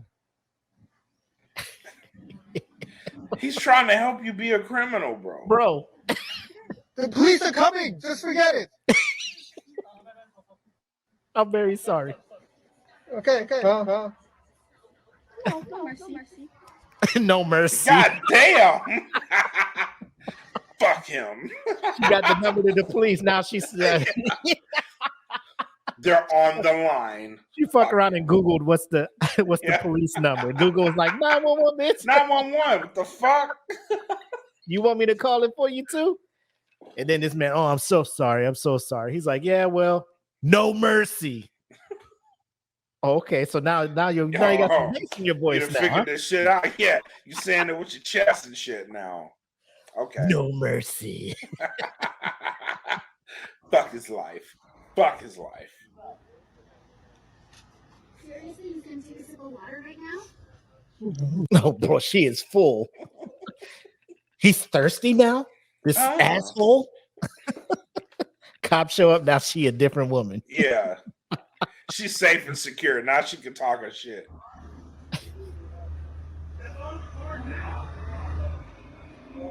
Whoop, got your ass. Get your black ass out this car. Fuck wrong with you. Black ass out this goddamn car.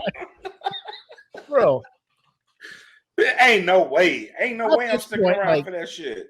Yeah, that's what I'm saying. Like, it's if you know you're gonna get caught, at least make them work for it, bro. Now I don't know. In his mind, he was like, if I run, is that gonna make this shit worse? You know, like if I run and they gotta look for me and all this other shit, is that gonna make this punishment I'm finna get worse?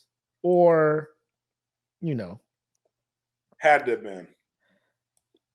I think he was just like, I can't leave my car. Like, I need to go to work and shit. Like, I can't not have a car. Right. It's 'Cause gonna the way take at this man least was a trying week for this to- shit to melt down. To will himself the strength to pull the car off the snow. Like, trying to push it, tried to pull it, But it was like Coyote with the anvil, bro. yeah. I was like, man, just like I felt the dude like, all right, it's a front wheel drive car, my guy. Moving the snow from in front of the tire is not the problem. Your tire is in the air. It's on, yeah. And it's not going nowhere. He could have reversed. No, because it's front wheel. So the front but it tire would have is went going into the snow. No, because the front wheel is not touching it. There's no traction. Oh yeah, you're right. It's not touching the ground. He just would have been stuck either way. Yeah. So the only way to do that is the snow that's under the middle of the car to try to get rid of that. But he was just trying to get the snow from in front of the tire, thinking that was the reason he was Yeah, that's spinning. true. So I mean, it's a dumb dude getting caught, which is cool. But like, I feel the dude after a while, like, hey man, like, stop doing this to yourself. Just Yeah, after a while, it becomes pathetic. Like, just come sit on. down and wait for the cops, bro, or run away. Yeah, right, run. Do something. I got my package. I got your license. I got everything I need to ensure you go. They're to jail. coming for you regardless, my You don't guy. need to Like, do this in front of my house. People are starting to look. You know what I'm saying? Like, hey, John, who's it's this cold out guy? here. I want to go back in the house. So if you could just run away, I'll give the cops information, and then y'all can play a game that way. But it's fucking cold out here. No mercy. Just go back in the house, Karen. Just the shit is under control now. You was asking me for the fucking number to 911 5 minutes ago. Don't be bold out here. Now you crime buster. Yeah. Now you Judge Dredd, right? Now you out here Judge Dredd. No mercy. Get your ass back in the house, babe. Come on. I got one more video to show. This is alluding back to last week. We were talking about the slap fest and shit. Oh, Jesus. Mm-hmm. There was one I found of the women's division, I guess. Yes. Because apparently they be slapping just as hard, if not harder. Yeah. Than the men. You got that big Bertha that just come out of nowhere and just this shit is. Bro, she stopped making potato salad for one day and knock your ass the fuck out. He said not making potato salad. So this slap here, bro, the reaction of the person, of the slappee, I guess, the one receiving the slap. I have never seen. I'm gonna just play it, and y'all watch how hard. This I've seen this one. Yeah, and watch her try to recover from the shit. Boom, boom, boom, boom. Bow. Trust fall. This sport is crazy, bro. I know her head is spinning right now. Oh nah, what? No way, bro. Line them up. Having the people back there ready to catch them, man, after they get slapped is so crazy to me. Like, is that filet? Over her head, like, nah, what? Yeah, that's filet. Trust fall. This sport is crazy. I'm good, guys. I'm good. Her head is spinning right now. Let me get up. Oh, nah, what? No, fam. All the more reason why I stand behind our decision. Yeah. As far as have to die.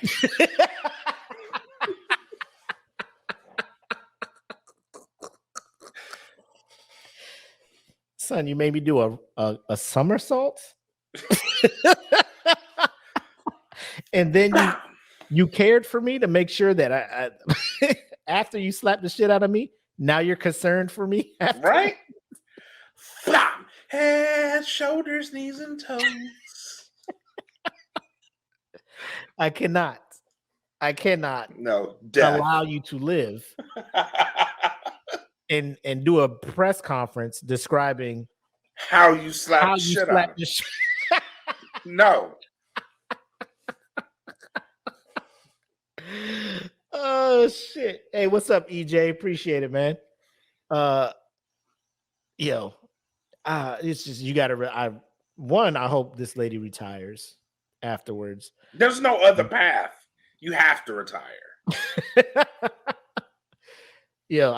I can't. And then I saw the one you did or talked about, oh buddy, like I got that dog in me. Like, bro, why are we out here wilding like this? Like, only to get put on your shit. Bro, listen, if you slap the shit out of me like that, and like if I slap somebody, right? Say I'm given free reign to just slap the shit out of somebody, and I slap you, and you like, I got the dog in me. Bitch, I'm going to my trunk, bro. I'm going to my trunk. Fuck the bullshit. I see there's only one way to defeat you. Yes. Bullets. Armed combat. Yeah. No. John Wick shit. 30 paces, motherfucker. You misunderstood that initial slap. That was me challenging you to a duel. We meet at sunrise. Guns are the next step, sir. It's not a tit for tat here, my guy. Yeah, no. I challenge you to a duel. Oh my God. It was wild. You go on YouTube and just do slap fights or something like that. Bro, these people's faces, like when they go the distance in these things, bro, like freaking damage has been done to your face. Yeah. Like the level of purple and blues on their face, and they just be out there like, yeah, motherfuckers be looking like Soda Popsky out there, motherfucker, bro. Like when you knock them down 2 times in a round, and then they get that, you see the damage done to them and shit. It'd be looking like straight fight night champions when your cut man and your swell dude be over trying to control the swelling, and you getting your shit pushed in. And you sitting there trying to do the shit with the joystick to make the swelling go down. Like the motherfuckers get slapped. Shit. Like, goddamn, bro, why the fuck is you scratching your scalp after you got slapped? The fact that they have people behind you to dive to try to stop your head from bouncing off the motherfucking thing. Like Filet said, trust fall. Yeah, trust fall. Bro. And that's what I'm saying. These people know the slap is coming and can't stop from getting knocked out. Chris Rock didn't know the slap was coming. Right. Took that shit like a champion. Right. And Will Smith stepped into it and pivoted, which is illegal in slap fight. It's a foul.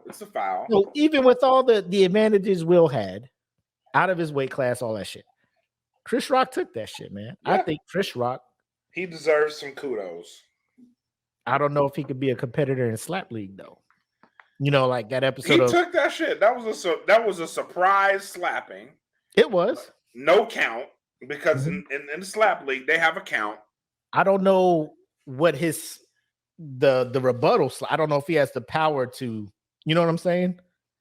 Like he could take the slap, but is he gonna be able to return? Like Will, I don't think he should be in because obviously his slaps don't pack that much of a punch. No, you caught a man that was 90 pounds soaking wet with a brick in his pocket. Like, come on, Will. With a brick in his pocket. Come on, Will. You know better. Oh man. But let's go ahead and get into final shots and thoughts, man. What do you have for the Pitmaster community? Again, man, thank y'all so much for getting us to episode 100. We couldn't have got here without y'all, man. Like you seen it early in the show, like where we came from, how the shows looked, and y'all still put that support into us up until where we are now. You know what I'm saying? So I appreciate each and every last one of y'all for getting us here. Don't just stop supporting, man. Come to the Patreon. Come to the Patreon because these shows are lit on Patreon. Like for real. They are very lit on Patreon. And you get the pre-show and you get chances for drawings. You got a whole bunch of stuff that you can get into on Patreon. So make sure y'all just come support us, man. And look, we at 1.8. Let's make the push for 2,000, man. Oh, let's in the group? Do that. Yeah. Yeah, let's make that push. I'm down. We hit 2,000. We probably do shot glasses again. Because I know a group of people were upset. Or they joined after the fact we had the shot glasses. We probably bring them back. Yep. Yeah, I second everything Black said. And appreciate you guys who have been watching us from day one. Because you guys got to see the glow up to what we do now. And you guys have also supported, because I think the Smoke Pit community is kind of like the ground or the foundation, because a lot of you guys are actually out supporting other shows that we got on the network as well. Saturday Night Nerds, No Gimmicks, Patio, breaking down the classics, all the other shows. So hell, we got Pitmaster that are now podcasting on the network. So you know, it's a small flex, but it's also cool to see people getting after what they want to get after, right? Yeah. They just started listening. They saw what we were about over on DFPN and decided to get over and to, start doing their own thing, and watching them grow. It's an amazing thing to see. You know what I'm saying? So that is all due to you guys supporting us, seeing what we're about, and then also kind of allowing us to introduce you to some other cool shows, some cool people, and going and supporting them too. So we can't say thank you enough. And hopefully you stay tuned and continue to watch the glow up of not only the Smoke Pit, but every program on DFPN, because it's bound to happen. So that's all I got, man. Trying not to get emotional, but I'm glad to say I still fit in the inaugural Embrace Debate shirt. I still fit in mine. It's cold.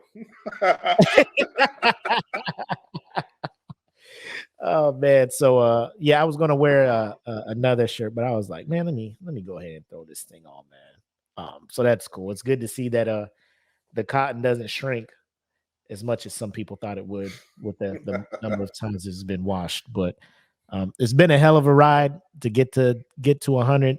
I can't wait for the next 100, my guy.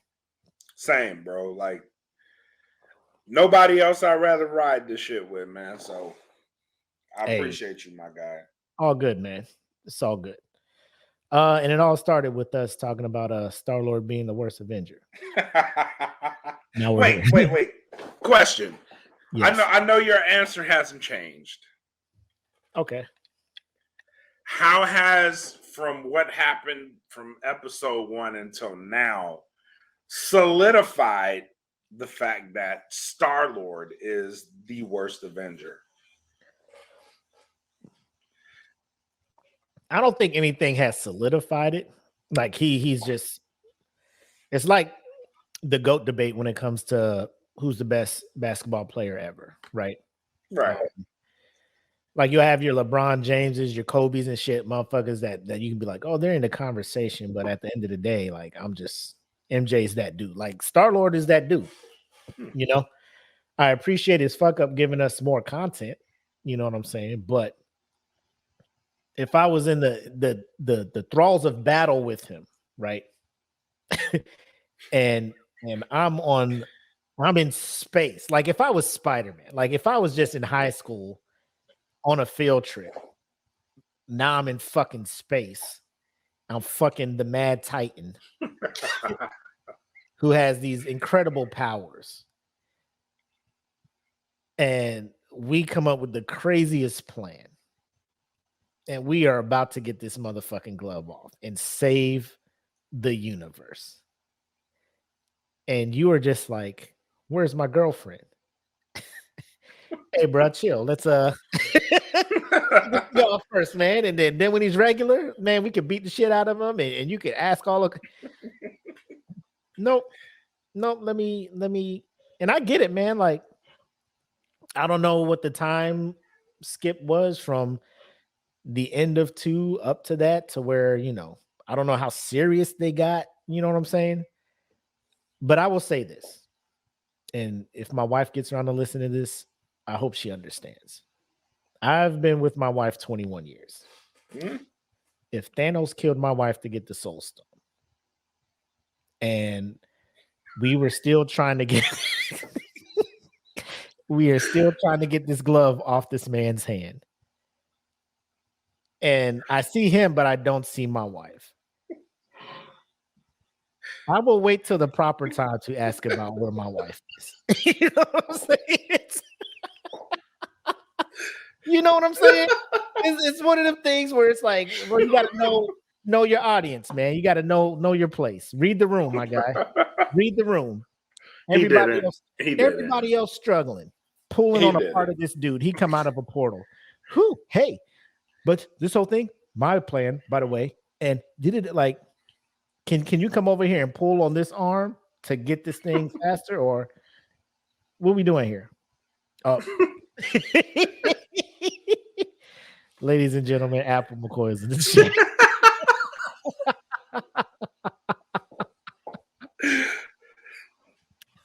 But I feel as if the shoe was on the other foot, she would be the same. Like, let's please stop. Save the world first. Stop the man who is going to disintegrate half of the population of the known universe, and then ask where your husband is at, please. Like, I get it, bro. Like, I don't know how good the sex was or whatever. Maybe you were like Marques and his wife, like a spiritual connection. You know, you guys Jehovah and all that stuff.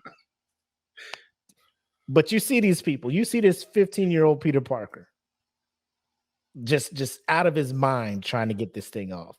Mantis even playing. You know what I'm saying? She's just like trying to control this man's mind. Everybody is pulling on this glove. And you want to talk shit and then get emotional. You gotta go. Like, this is why you're up there, bro. Like, but also shout out to Chris Pratt. I saw Mario. He did a great job at like after a while, like I didn't even care about the likes. It's just a Super Mario Brother movie is a great movie. If y'all haven't watched it or you weren't planning on watching it, give it a chance. You know. All right, I'll take the fam out to see it. Like I said, like I wasn't a fan at first. I'm just even to now, I still feel like voice actors should be the first ones up to play. You know what I'm saying? Do voices for animated characters. Yeah, I know Hollywood likes the celebrities to do it because they feel like that puts butts in seats. But I feel like if you just get voice actors who's only, you know, because they're not acting in movies, you know, they don't get all the endorsements and shit like real actors would get. So when you start just not having, you know, paid voice actors do voice work, I think it's kind of shitty, but it is what it is. Yeah. I had no problem. I agree with you there. I had no problem with the casting. I think seats still would have been filled if Chris Pratt and the celebrities weren't behind it, but that's just me. Dope movie. My 5-year-old, this the only movie he was super into that we've taken him to. Really? Like sitting up. Oh my gosh! Oh, he did it! Oh, I was like, boy, look at him go. He turned up, man, and you know he had a good time. Nostalgia kicked in. Hearing the music from the games. Jack Black killed it as Bowser. He had a couple songs that were hilarious, so it was a good time all around. All right, I'll go see it. That being said, Star-Lord is still the worst. Yeah, I feel you there. I still feel the same way because my guy was Doctor Strange. Actually, I feel like I've been vindicated because Doctor Strange has been fucking shit up. Y'all seen Multiverse of Madness? Can't tell me he didn't plan that shit. Mm-hmm. So, but yeah, I feel the same about. He wouldn't have did that if Tony Stark was alive, though. And Tony Stark was dead. I told y'all he got rid of Tony Stark. You know why Tony Stark died? Because of Doctor Strange. Was it? Yeah. So you think if they took the glove off him on Titan, it would have he still would have died? Yeah, he still would have died. That was part of the grand plan. Because he foresaw the events. Remember, all that shit happened after he did that shit. He's like, what the fuck wrong with him? Like, oh, I see like 14 million possibilities. We only win one. And then all that shit happened. So what you're doing is, without the total knowledge of what Doctor Strange saw, what if in all 14 million of them things, Peter Quill was the reason why the plan has been failing? No, not Peter Quill per se, but everything that he said was supposed to happen, it happened. But I'm saying he saw 14 million different outcomes, right? Yeah, but we don't know the other possibilities. Well, we know we just lost know those that other one. ones, right? And that was the shittiest of possibilities. That was a shitty outcome. But it was the win, right? That was the only way. Did they really win? Did they really win? Because we have data now. Did they really win? Everybody who was snapped away. So did they? Yeah. Did they? We lost fucking Tony Stark. We lost Black Panther, whether real or otherwise. We lost them. Like we lost some strong ass fucking Avengers. We lost Tony Stark because of your boy. If he just would have not been a pussy in any of those realities, you know what I'm saying? You had no, that's not true. That's not true. And this goes back to episode 1. This goes back to 15-year-old kid, ladies and gentlemen, was less emotional. No, that is not true. Go back to episode 1. We're restarting. Go back to episode 1 and listen to the arguments. I don't see how you put that shit on Doctor Strange. Because it is on Doctor Strange. I told you in episode 1. Like, so he was supposed to sit down and tell them what the plan was going to be. He walked everybody into that shit. And I predicted that he was going to kill he was going to kill Tony Stark, and he was going to find a way to fuck the multiverse up and pin that shit on Spider-Man. I called this shit in episode 1. All this happened because of fucking Doctor Strange. No, he saw it after Infinity War. After the glove was damn near to the second knuckle on Thanos, and your boy was like, "Where's my sex person?" Not true. Don't worry about that. But that shit was supposed to happen. Get the fuck out of here with that shit was supposed to happen. It was supposed to happen. So again, like I'm saying, all these other people who got people's lives on the line, yeah, it was supposed to happen, are fighting to get this glove off. This grown man is mad his alien girlfriend is gone and fucks it up. Yeah, that shit was supposed to happen. In the grand scheme of things, if you really wanted to win, it was supposed to happen. So in none of the possibilities, Peter Quill was a G and was just like, you don't know the other possibilities. It is. You don't know that. That's what I'm saying. You don't know that, but you do know. But you do know in the nobody else was a bitch in this one possibility. Nobody else. And this whole possibility was a bitch.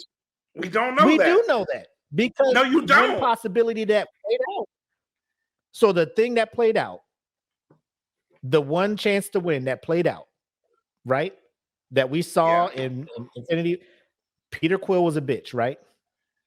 Yes. In so that possibility, yes. So we know that. So don't tell me I don't know that if the thing I saw happened. But I'm saying in the other possibilities, you don't know what happens. We lose because Doctor Strange was like, if he's not a bitch. So in this possibility, it was supposed to happen. So Doctor Strange, and this is based on the probability that Doctor Strange saw. We know this. So in this possibility, so you're saying this is what we know. So is Peter Quill a bitch? In that possibility, yes. The one that we don't know. Yeah, and the one you win in, he has to be the bitch. The one point of data we do have, which is the thing we saw played out, Peter Quill was a bitch.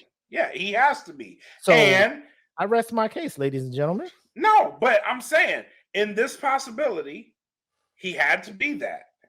Also, Tony Stark had to die. Also, this led to a whole cascade of shit. I'm telling y'all, Doctor Strange is the fucking villain. And I've been telling y'all this. Okay. He is the ultimate villain. Star-Lord is still the worst, bro. Like, I can't imagine you saving one planet by breakdancing. and then almost killing your whole friends and shit because you had daddy issues and shit. Yeah, that's true. That I'm not disagreeing with you. But Well, what I'm saying is it was he's supposed to be that way. He's the worst because one. Doctor Strange. I just want my Avengers to be about saving the world. That's what I want them to be about. You know what I'm saying? That's just what I want him to be about. He about sex. I mean, who's to say that what he didn't save the world? Me, because it did. It did, though. In the grand scheme of things, it did. Because the world got saved. Because he was a bitch. And So because he was you're running with this scenario like this because the outcome was that like bad shit didn't the ultimate outcome is the world got saved, right? In my scenario. Yeah. My son wrecks both our cars. We had to buy new cars. Right. So we got newer cars that they're nicer than the other ones. So you're saying him wrecking both of our cars was cool and that he is not the issue because we got newer cars. No, I'm saying that you are still driving a car even though he wrecked your cars. It was supposed to happen. You're still going to drive. The outcome still doesn't change. We weren't going to get you have a car. We weren't going to get newer cars. If you were going to get newer cars. Okay. The outcome just had to be he wrecked your cars. So they could have won if he didn't be a bitch and hit Thanos and fuck up their whole plan. I'm saying because he was a bitch, the plan had to work. Because if he wasn't a bitch, if he wasn't a bitch, they don't get the time stone. If who? Bro, this is true. I get it, bro. Lego Movie is a fun movie, man. Chris Pratt does a great job voicing Elliot. I get it. You're trying too hard to defend this man, and I will not have it. I'm not. I'm just saying he had to be a bitch. They lost because he didn't pull the glove off. They ended up losing. They got the time stone out of it, and because they got the time stone out of it, they had to go back in time and make all this shit happen, and then they won. It had to happen. And Tony Stark dies. Because of Star-Lord. No, because of fucking Doctor Strange.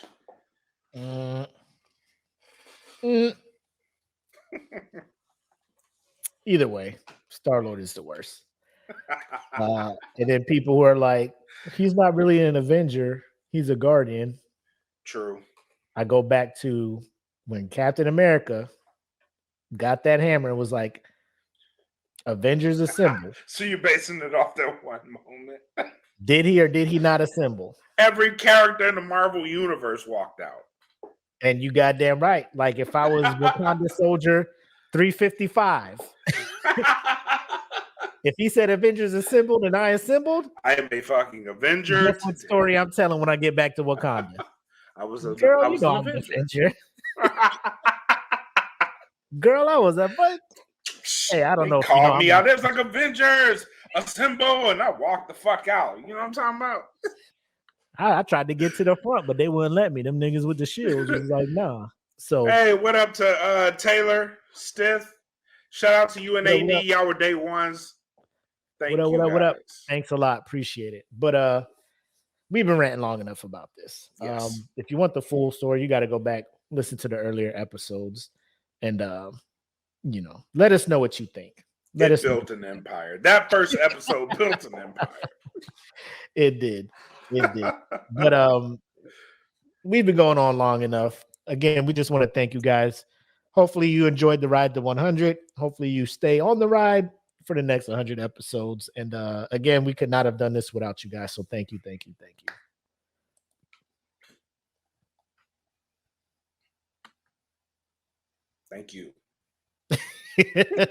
I thought you was gonna flow into your closing statement. Oh, I am. We'll let these people enjoy the rest of their Friday. I am. So thank you guys for tuning in to episode 100, Historical Night of the Smoke Pit. Thank you guys for coming out. God bless you. Until next time, have love, make sex, peace. Peace. Welcome to the Smoke Pit. It's Friday night, come and take a load off. Come sit in the smoke pit, it's time for us to show off. It's been a long week, come relaxing, get some laughs in, and let's talk about these brackets. And while we at it, tell me whose mans is this? Cause I got questions, I'm hoping you can answer it. Get ready, cause you know we gon' talk a lot of shit. It's Mac and Mac, welcome to the smoke pit.